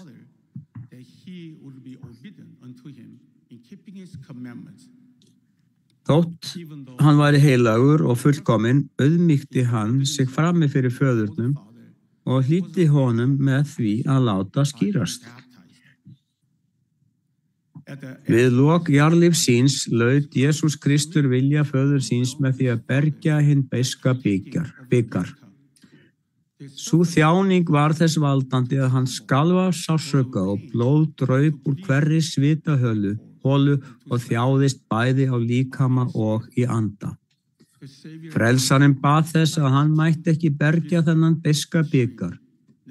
Dýrð sé föðurnum. Eigi að síður, sagði hann tæmdi bikarinn og lauk undirbúningi sínum fyrir mannanna börn. Okkur hefur verið gefið siðferðilegt sjálfræði. Við getum valið að herða hjörtu okkar eða við getum valið að milda hjörtu okkar. Í okkar daglega lífi getum við valið að gera það sem býður anda Drottins að koma og dvelja í hjörtum okkar. Ég veit að í slíkum ákvörðunum veitist friður og gleði. Fylgjum fordæmi frelsara okkar Jesú Krist sem fylgdi vilja föðurins. Þegar við gerum svo, hefur Drottinn lofað okkur. Því að sjá, ef þeir herða ekki hjörtu sín, mun ég safna þeim saman eins og þegar hæna safnar ungum sínum undir vængi sér í nafni Jesú Krists. Amen.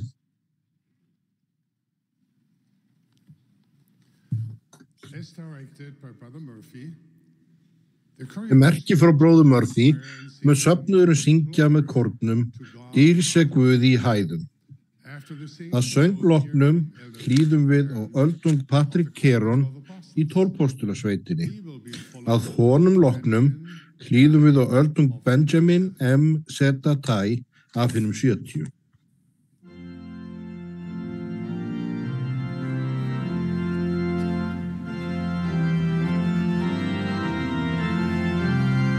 This is the Sunday afternoon session. Þetta útsending síðdeis hluta sunnudags 195. fyrri aðráðstefnu kirkju Jesú Krist sinna síðari daga heilögur.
I love that hymn.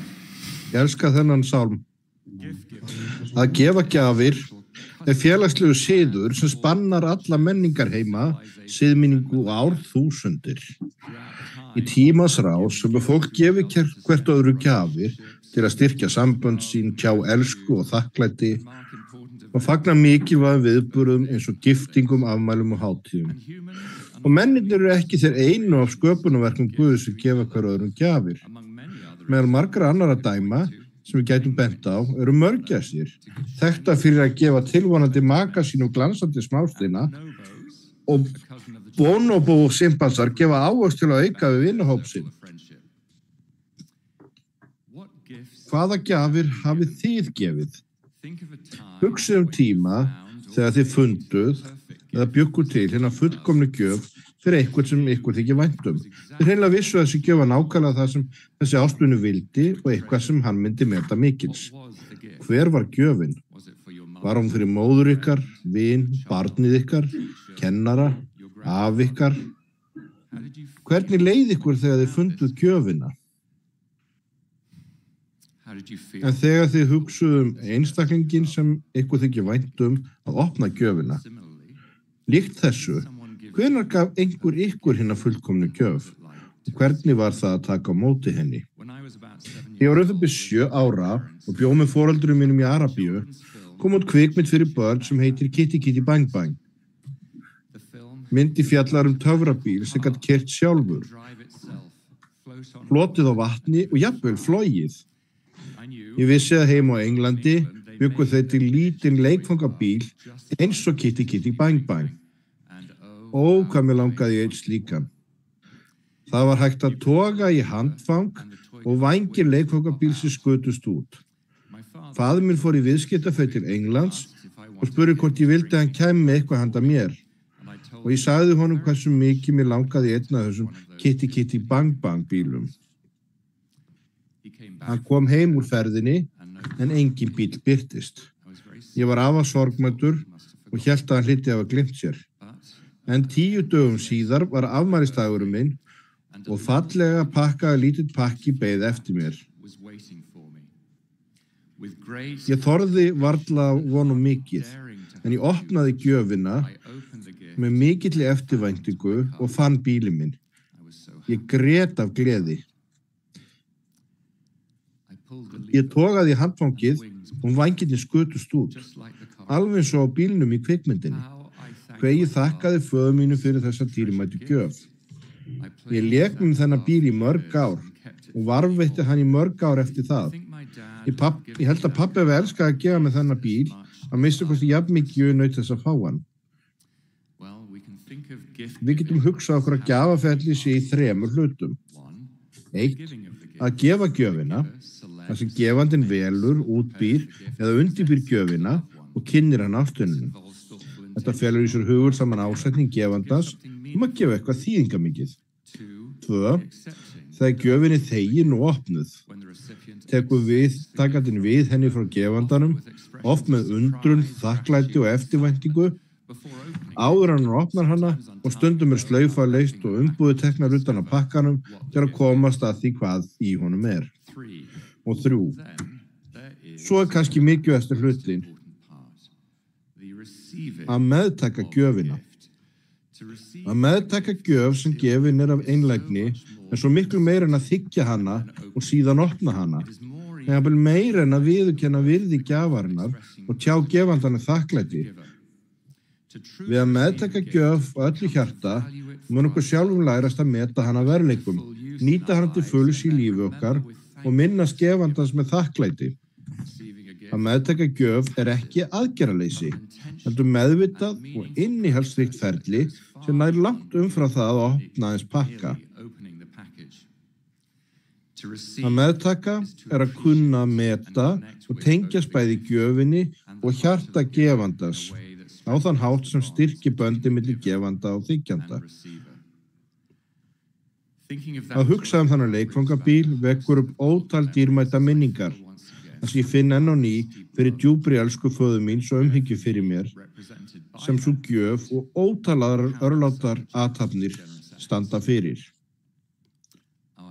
Himnesku faðir okkar, hefur fyrirbúið okkur óteljandi gjafir, ljós og sannleika til að úthella yfir hvert og eitt okkar. Hinn dýrmætu börn hans, þær streyma frá okkur örláta gjafara eins og lind í eyðimörkinni, frá gæskuríku hjarta hans. Sérhver góð gjöf, sérhver fullkomin gáfa að ofan frá föður ljósanna. Í sáttmálsböndum okkar við föðurinn hann ávallt gjafarinn og við auðmjúki viðtakandinn. En við getum ekki meðtekið neitt án æðstu gjafa föðurins, hans ástkæra lambs, sonar hans, Jesú Krist. Allar gjafir föðurins streyma frá og virkjast af fúsri fórn frelsarans í Getsemani og krossinum og sigri hrósandi upprisu hans. Jesús Kristur, miskunnsami lausnar okkar, æðsta gjöf föður ljósanna. En með því að gefa son sinn hefur Guð fyrirbúið okkur enn betri leið. Mér langar að ræða eina alltumlykjandi gjöf eilífs sannleika. Gerir okkur mögulegt að meðtaka allar aðrar sem faður okkar þráir að gefa okkur. Hina nauðsynlegu gjöf þekkingar sem setur gleði og erfiðleika lífsins í samhengi sem og okkar ósvöruðu spurningar sem hún þegir af öllu hjarta og meðtekir í djúpt sál. Hún svo að við erum raunverulega börn Guðs. Þessi sannleikur hrífandi, töfrandi og hann ekki táknrænn. Ímyndið ykkur að þið séu að heyra þetta í fyrsta skipti. Þú ert svo sannarlega áskær dóttir hans. Þú ert svo sannlega áskær sonur hans. Vegurinn sem þið eruð á sæluáætlun hans. Af alvitrum kærleika sínum veit hann nákvæmlega hver þið voruð áður þið voru send til jarðar, hvað þið hafið upplifað fram að í jarðlífi ykkar og að miskunn hefur hann ráðgert hvernig ykkar morgundag og hve heitt hann þráir að þið snúið aftur til hans einhvern daginn til að meðtaka æðsta tilgang allra dýrlega gjafa hans, eilíft líf með honum. Spurningin ekki hvort þessi gjöf sannleika sé raunveruleg, heldur hvort við munum uppgöta hana og meðtaka hana.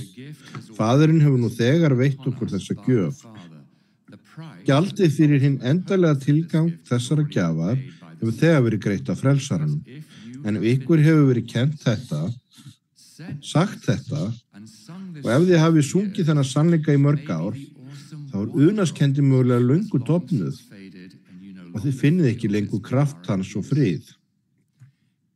Ef þessi ómetanlega gjöf skilnings og öll sú gæska, friður og von sem frá henni streymir, hvorki þegin, opnuð eða meðtekin, hvílíkur missir það fyrir okkur, hvílík sorg fyrir gjafarann.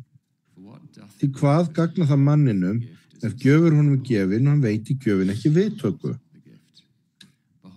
Sjá, hann gleðst ekki við því sem honum gefið, né heldur gleðst sá sem gjöfina gefur. Ég býð ykkur að meðtaka, hvort heldur í fyrsta sinn, eða í enn ríkari mæli en nokkur sinn áður, hinn stórkostlega veruleika að þið eru sannlega áskært barn Guðs. Þið verðið að leysa slaufuna, rífa umbúðapappírinn af, opna kassan og virkilega meðtaka með þakklæti og auðmýkt hinn sanna og hreina skilning þessa grundvallar sannleika. Heilagur andi getur vitnað fyrir hjörtum ykkar að þið eru sannlega börn hins hæsta. Þegar þið takið hjartanlega á móti þessum tignarlega veruleika í sálafyrstn ykkar, finnið bæði huggun og unar hans, breytist hugafar ykkar algjörlega, þið getið skynjað elsku hans, heyrt rödd hans, borið kennsl á hönd hans, sama hvað gerist eða gerist ekki í lífi ykkar. Þið getið endur skilgreint það hvernig þið sjáið ykkur sjálf og aðra. Sáttmálsbönd ykkar við frelsara ykkar verða jafnvel enn sterkari við gegnum linsu þessara ljúfu gjafar, öðlast lífi nýjan ljóma, fegurð og von. Viljið þið vera svo væn að biðjast fyrir að skilja hvort þið séu raunverulega að meðtaka þessa umbreytandi þekkingu djúpt í sál ykkar. Viljið þið vera svo væn að þiggja gjöfina. Viljið þið gera þá enn dýpri hátt af enn meiri fúsleika í meiri mælinn þegar nokkur svona gert áður. Og þið gerið það að láta allar hina gjafendur sem henni fylgi úthellast yfir ykkur. Gætu hugsa með ykkur, hvað þarf ég að gera til að meðtaka þessa gjöf frá Guði? Reyndar þurfið þið ekkert að gera. Þetta gjöf frá gjafaranum. Það einfallega staðreynd. Opnið ykkur bara fyrir henni. Þið eru börn hans, þið eru elskuð af honum. Flækið ekki málið. Látið ekki hugsanir að þið séu eitthvað óverðug þessara gjafar koma í veg fyrir að meðtaka hana. Raunverulega sá ekkert okkar verðug. Alla gjafir föðurins eru einungis meðtekna fyrir verðleika, miskunn og náð heilags Messíasar. Og hvað heitt hann þráir af örlæti hjarta síns að sérbeitt barna hans meðtaki þær. Síðan, nýr eða endurnýju skilningur verður ykkur ljóst, gleðjist þá því þakkið gjafaranum. Frá því ég fann trú mín á miðjum tvítugsaldri hef ég vaknað til vitundar að ég sannlega sonur Guðs. Eftir því sem ég tilenga mig betur þessa gjöf, í næmari verð ég fyrir því hver ég er og hversu fullkomlega ég elskaður. Sumt af því sem hefur hjálpað mér að vaxa að skilningi eru orð reikningana, patriarkablessunin mín, musteristilbeiðsla, þjónusta, tjáning þakklættis og held bænasifskipti við föður minn.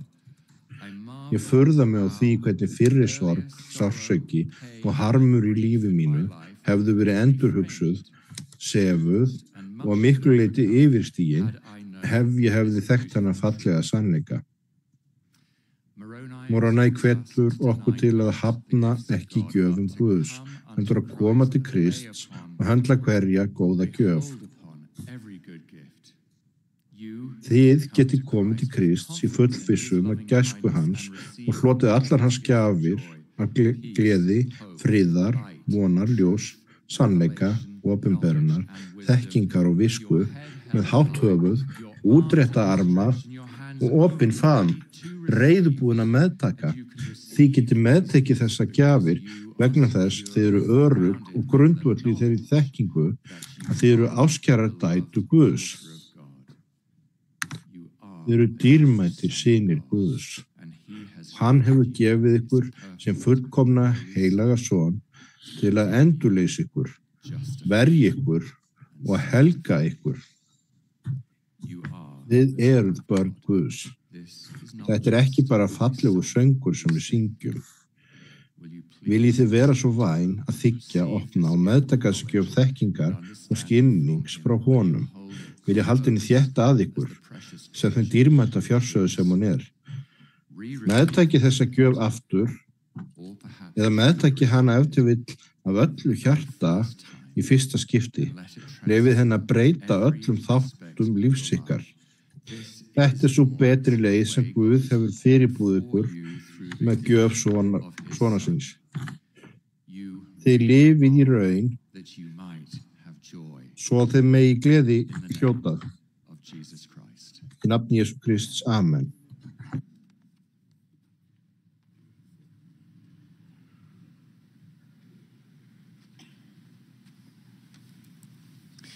One summer, Eitt sumarið þegar við ferðuðumst afskiptsvæði svaf fjölskyldan mín eitt kvöldið utan dyra undir heiðskýrum himni. Fyrir ofan okkur sást vel hinn stórbrotna vetrarbraut full af óteljandi stjörnum og stöku stjörnurrafn. Á sama hátt við dáðumst af mikilfengleika sköpunar Guðs, bundum við lotningafulla tengingu við hann. Ungu börnin okkar sem hefði alist upp í Hong Kong hefði aldrei upplifað neitt þessu líkt. Í sakleysi spurðu þau hvort við byggjum undir sama himni heima. Ég reyndi að útskýra fyrir þeim að þetta væri sami himinin. En að loft og ljósmengun þar sem við byggjum kæmi í veg fyrir að við gætum séð þessar stjörnur jafnvel þótt þær væri þarna. Ritningarnar kenna, trúin fullviss það sem menn vona, sannfæringum þá hluti sem eigi er auðið að sjá. Þó truflanir og jarðneskar freistingar skikki og andlega sjón okkar hljótum við skýra fullvissu raunveruleika Guðs og sonar hans, Jesú Krist og umhyggju þeirra fyrir okkur þegar við iðkum trú á þá. Í Mormonsbók sá spámaðurinn Lehi tré sem bar girnilegan ávöxt til þess fallin að færa mönnum hamingju og var sætar en allt annað. Þegar hann neytti af ávöxtunum var sál hans gagntekin miklum fögnuði og hann vildi að fjölskylda hans neytti líka af honum. Við lærum að þetta tré táknar elsku Guðs og líkt og Lehi getum við líka hlotið gleðilega vitnisburð Guð þegar við bjóðum honum í líf okkar. Jesús Kristur hálfgervingur elsku himnesks föður til okkar. Með friðþægingarfórn sinni tók hann á sig syndir okkar og var marinn vegna misgjörða okkar. Hann hefur persónulega borið sorgir okkar, borið harm okkar og tekið á sig sársauka okkar og sjúkdóma. Hann sendir okkur heilagan anda til að hugga okkur og ávextir andans eru gleði, friður og trú sem fylla okkur von og kærleika. Þótt elska Guð sé öllum aðgengileg, leita margir af einlægni af henni meðan aðrir þrá að finna elsku Guð en telja sig ekki verðskulda hana. Einhverjir aðrir reyna örvæntingu að halda í hana.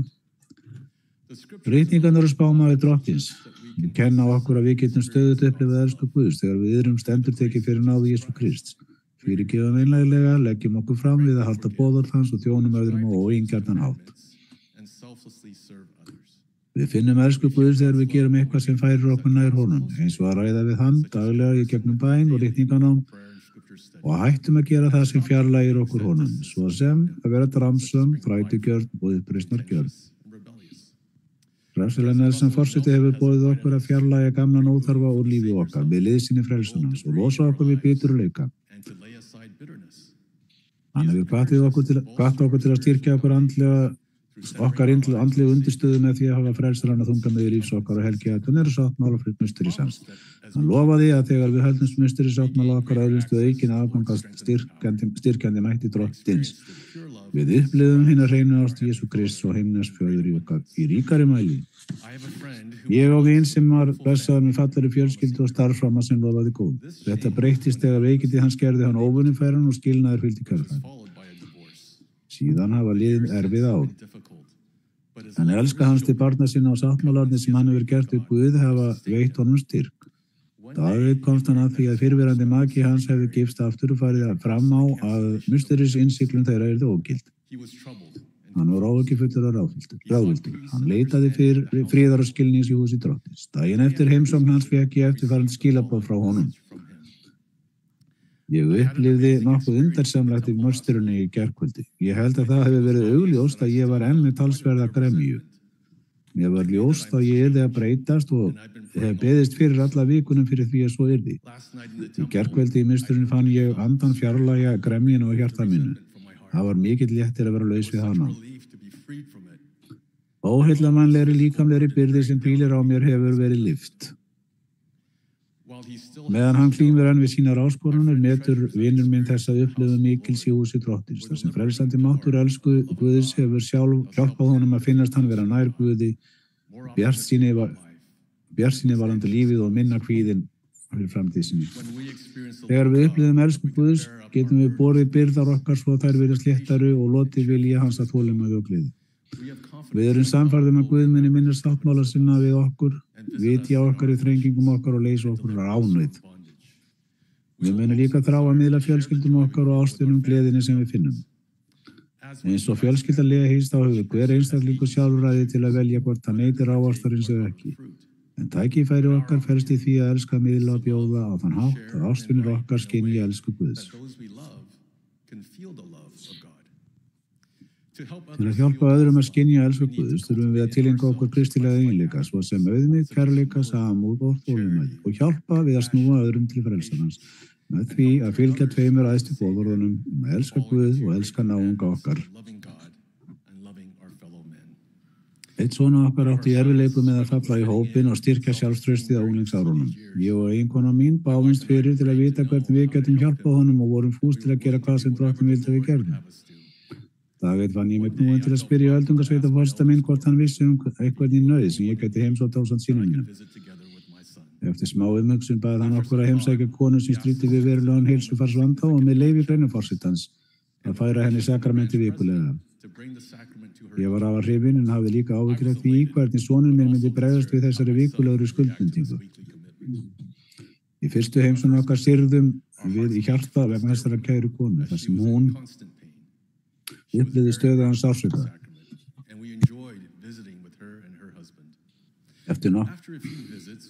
Eftir nokkrar heimsóknir var ég í burtu einn sunnudag og gat ekki farið með syni mínum en minnti hann á verkefnið okkar.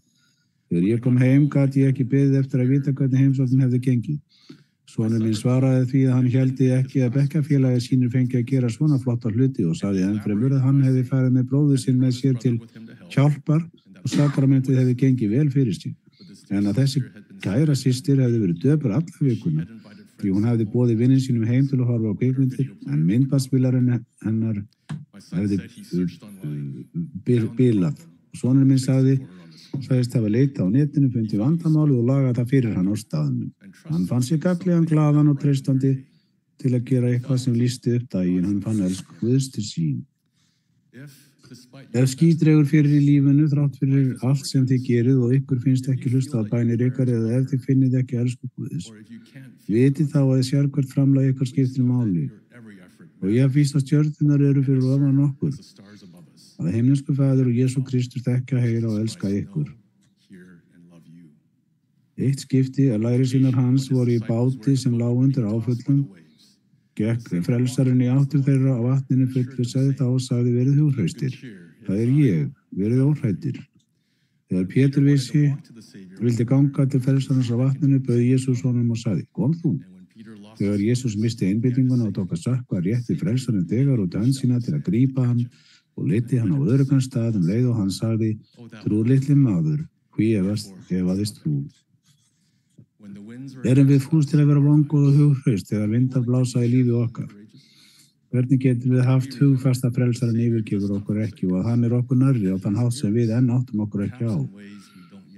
Erum við fús til að fara til hans í trú, einkum þegar leiðin framundan virðist ómöguleg? Með hvaða hætti lyftir hann okkur í öruð skjól þegar okkur skrikar fótur? Hvernig getum við trúfastlega litið til hans í öllum hugsunum án efa eða ótta? Ef þið viljið finna kærleika Guðs enn ríkulegar í lífi ykkar, býð ég ykkur að íhuga eftirfarandi. Fyrsta lagi, staldrið oft við til að minnast þess að þið eru börn Guðs og hugsið það sem þið eru þakklátt fyrir. Í öðru lagi, biðjist fyrir daglega og biðjið himneskan Föður að hjálpa ykkur að vita hverjus ykkur þurfi að finna elsku hans. Í þriðja lagi, spyrjið af einlægni hvað þið getið gert til að hjálpa þeim einstaklingi að finna elsku Guðs. Og í fjórða lagi, bregðið skjótt við þeim innblæstri sem er hljótin. Ef við biðjum stöðugt og spyrjum við þá og annara með Guð sína okkur fólki sem við getum hjálpað. Ef við bregðum skjótt við getum við orðið leið hans til að svara bænum þess. Ef við gerum það, munum við í tímans rás fá svör við bænum okkar og skynja elsku Guðs í lífi okkar. Fyrir nokkrum mánuðum á ferðalagi í Víetnam vorum ég og eiginkona mín í flugi sem fór í loftið í miklum stormi. Ókyrrðin var mikil og skýjandi, úrhellisrigning var og eldingar sáust út gluggann. Eftir langa og sveiflukennda hækkun reis flugvélin loks upp fyrir óveður skýin og komst upp í þetta dýrlega útsýni. Við vorum enn og aftur minnt á hina miklu elsku himnesföður og frelsar okkar Jesú Krist til okkar. Kæri vinir, sem einn þeirra sem hefur upplifað elsku Guðs, ber ég gleðilegt vitni að frelsarinn Jesú Kristur Guðs elska. Elska hans til okkar fullkomin, persónuleg og varanleg.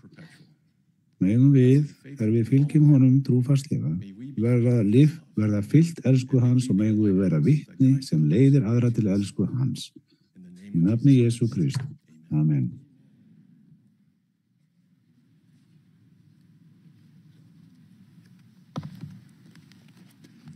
At the conclusion of this conference, nú þegar dregur að lokum ráðstefnunnar, færum við þeim innilega þakkir sem hafa unnið svo kostgæfið að þjónustu henni tengdri, sem mörg hver óséð.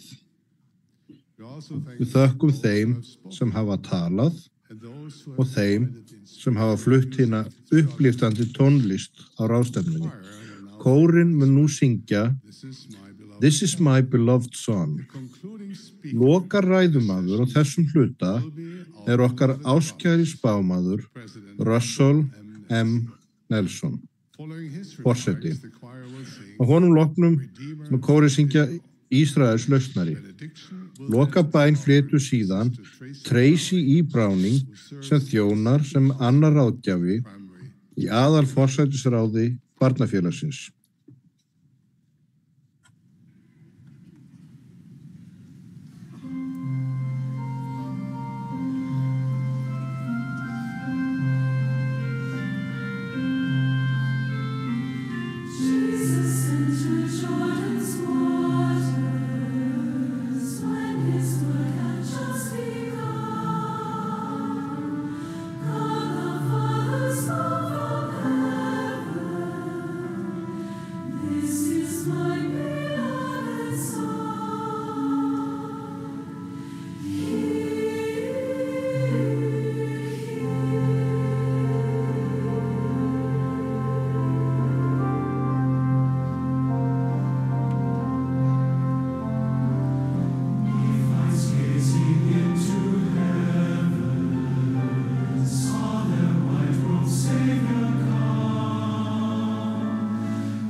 My dear brothers and sisters, Kæru bræður og systur, ég þakkláttur fyrir að tala til ykkar í dag á þessu mikilvægu aðalráðstefnu.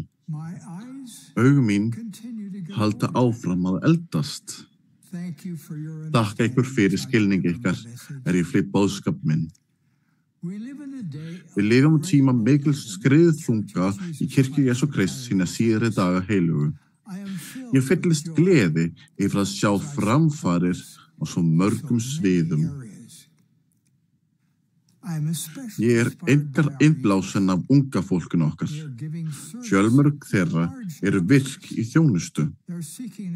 Þau leita áa sinna og framkvæma helgiathafnir í mustrinu. Metfjöldi pilta okkar og stúlkna senda inn umsóknir trúboðsþjónustu. Hinn upprennandi kynslóð að rísa upp sem traustir fylgjendur Jesú Krists. Nýlega hitti ég langafadóttur. Þegar hugleiði þær áskoranir sem hún mun upplifa í lífi sínu, finn ég djúpa þrá til að hjálpa henni að byggja upp trú á Jesú Krist. Að lifa eftir fagnaðarindi hans nauðsynlegt fyrir framtíða hamingju hennar. Hún, líkt og við öll, mun takast á við áskoranir. Við munum öll upplifa sjúkdóma, vonbrigði, freistingar og missi. Þessar áskoranir geta rænt okkur sjálfstraustinu. Hins vegar, lærisveinar Jesú Krists hafa aðgang að annars konar trausti. Þegar við gerum og höldum sáttmál við Guð, getum við búið að djörfung sem af andanum fæðist. Drottinn sagði spámanum Joseph Smith að traust okkar gæti vaxið og styrkst í návist Guðs. Hugsið ykkur hver hugreiknandi það að hafa traust í návist Guðs. Þegar ég tala að hafa traust frammi fyrir Guði, vísa ég til þess að hafa traust til að nálgast Guð einmitt núna. Ég vísa til þess að biðja í þeirri fullvissu að himneskur Faðir heyrir okkur, að hann skilji þarfir okkar betur en við gerum. Ég vísa til þess að hafa fullvissu að hann elskar okkur meira en við fáum skilið. Að hann sendi engla til að vera með okkur og með þeim sem við elskum. Ég vísa til þess að hafa fullvissu að hann þrái að hjálpa sér hverju okkar að ná mestu möguleikum okkar. Hvernig öllumst nú slíka fullvissu og traust? Drottinn svarar þessu spurningu með þessum orðum. Tilvitnun: Lát brjóst þitt vera fullt af kærleika til allra manna og lát dygðir prýða hugsanir þínar linnulaust. Og þá mun traust þitt vaxa og styrkjast í návist Guðs. Tilvitnun lýkur. Þetta lykillinn. Með eigin orðum Drottins þá opna kærleikur og dygð leið til að hafa traust frammi fyrir Guði. Bræður og systur, við getum gert þetta. Traust okkar getur vaxið og styrkjast í návist Guðs einmitt núna. Hugleiðum bæði kærleika og dygð. Í fyrsta lagi kærleikur. Fyrir 2 árum bauð ég okkur sem sáttmálsfylgjendum Jesú Krists að verða friðflytjendur. Ég endurtek það sem ég sagði þá. Reiðin sannfærir aldrei. Andúð byggir engan upp. Deilur leiða aldrei til innblásna lausna. Sannur kærleikur til allra manna aðalsmerki friðflytjenda. Það mikilvægt að við höfum kærleika í umræðu okkar, bæði opinberlega og í einkalífi. Ég þakka þeim ykkar sem tóku áður gefin leiðsögn minni alvarlega. En við getum eiga síður gert betur. Núverandi fjandskapur í opinberri umræðu og samfélagsmiðlum ógnvekjandi. Hatursorð banvæn vopn. Deilur koma í veg fyrir að heilagur andi getur verið okkur stöður förunautur. Sem fylgjendur Jesú Krists ættum við að vera í fararbroddi sem friðflytjendur.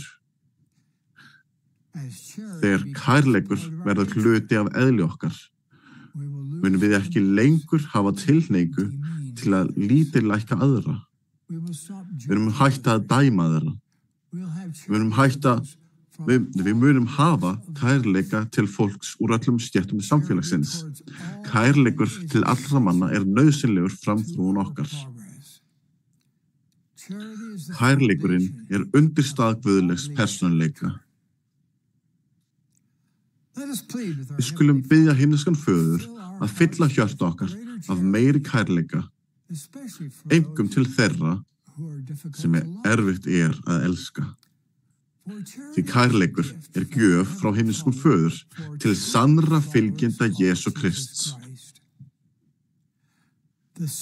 Frelsarinn friðarhöfðinginn.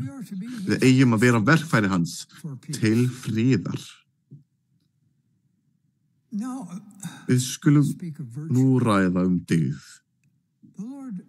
Drottinn býður að dygðir prýði hugsanir okkar linnulaust. Ímyndið ykkur þá styrkingu sem þið munu hljóta fyrir hverja jákvæða hugsun sé hún efld með dygð.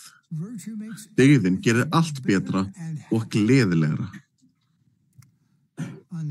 Á hinn bóginn, ímyndið ykkur hvað myndi gerast ef þið bættu dygð við óhreina hugsun,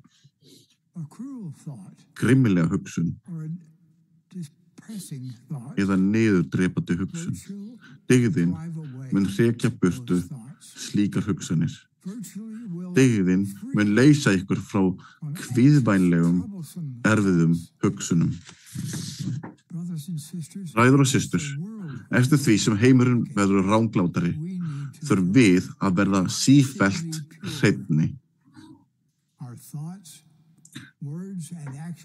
Hugsanir okkar, orð og verk þurfa ávallt að vera dygðug og fyllt hinni hreinu ást Krists til allra manna. Hið mikla tækifæri frammi fyrir okkur að verða það fólk sem Guð vill að við séum. Reglubundin tilbeiðsla í húsi Drottins gerir okkur mögulegt að vaxa að kærleika og dygð. Tími varinn í mustrinu eykur því traust okkar frammi fyrir Drottni. Aukinn tími varinn í mustrinu mun hjálpa okkur að búa okkur undir síðari komu frelsar okkar, Jesú Krists. Við vitum ekki dag eða stund komu hans. Ég veit þó að Drottinn að hvetja mig til að búa okkur undir þennan mikla og ógurlega dag. Þegar við reynum af kostgæfni að láta kærleika og dygðir fylla lífi okkar, mun traust okkar til að nálgast Guð aukast. Ég býð ykkur að taka meðvituð skref til að vaxa að trausti ykkar frammi fyrir Drottni. Þegar við síðan förum til himnesks föður með aukið traust, munum við fyllast meiri gleði og trú okkar á Jesú Krist mun aukast. Við munum taka að upplifa andlegan kraft sem fer fram úr okkar björtustu vonum. Við erum þakklátt Drottni fyrir að hraða musrisbyggingum undanfarin ár. Að hans leiðsögn kynnum við í dag áætlanir að byggja mustri á hverjum þessara 15 staða. Reynosa, Mexico. Chorrillos í Peru. Í Rivera í Uruguay. Campo Grande í Brasíliu. Porto í Portugal. Uyo í Nígeríu. San José de Monte í Filippseyjum. Númea í Nýju Kaledóníu. Liverpool í Ástralíu. Caldwell í Idaho. Flagstaff í Arizona. Rapid City í Suður Dakota. Greenville í Suður-Karólínu, Norfolk í Virginíu og í Spanish Fork í Utah. Ég ber vitni að Jesús Kristur, laustari Ísraels, leiðir þessa kirkju sína. Hann að búa sig undir að koma aftur. Megum við að sama skapi búa okkur undir að taka á móti honum. Það bæn mín í nafni Jesú Krists. Amen.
Our gracious Father in heaven.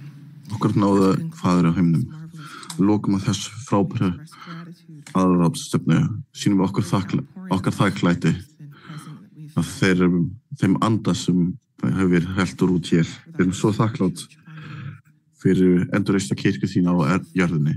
Við erum svo þakklátt fyrir það vitni sem hafa verið borin, þau skilaboð son þinn. Við erum svo þakklátt Við þau mörg skipti við höfum heyrt nafn hans talað. Hversu oft við höfum heyrt af þann sannleik sem hefur verið deilt og þá þau lög sem voru sungin. Við getum sagt núna á þessu páskatíma að Jesús Kristur lifir og við getum deilt þessum vitnisburði og við vitum að hann lifir og hann mun koma aftur.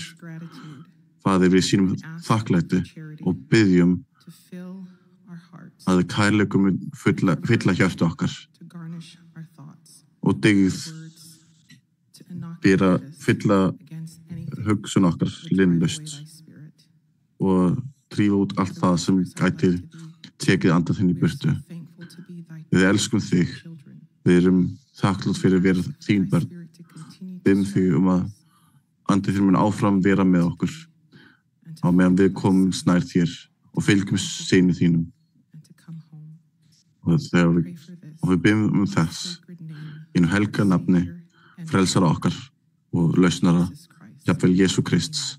Amen.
Þetta var útsending síðdegis hluta sunnudags 195. fyrri aðalráðstefnu Kirkju Jesú Krist sinna síðari daga heilugu.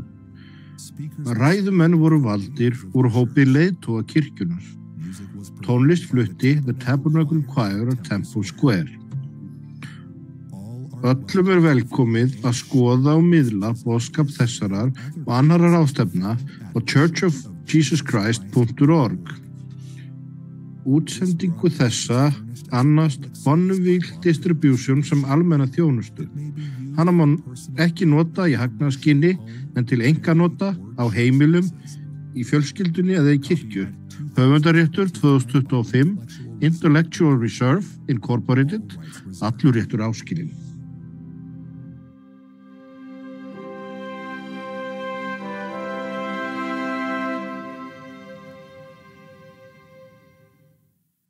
Aloha, I'm Sister Borden from Hawaii, and I want to thank you for joining millions of people around the world in watching this General Conference session of the Church of Jesus Christ of Latter-day Saints. We hope you enjoyed the experience and felt the peace and hope that comes from our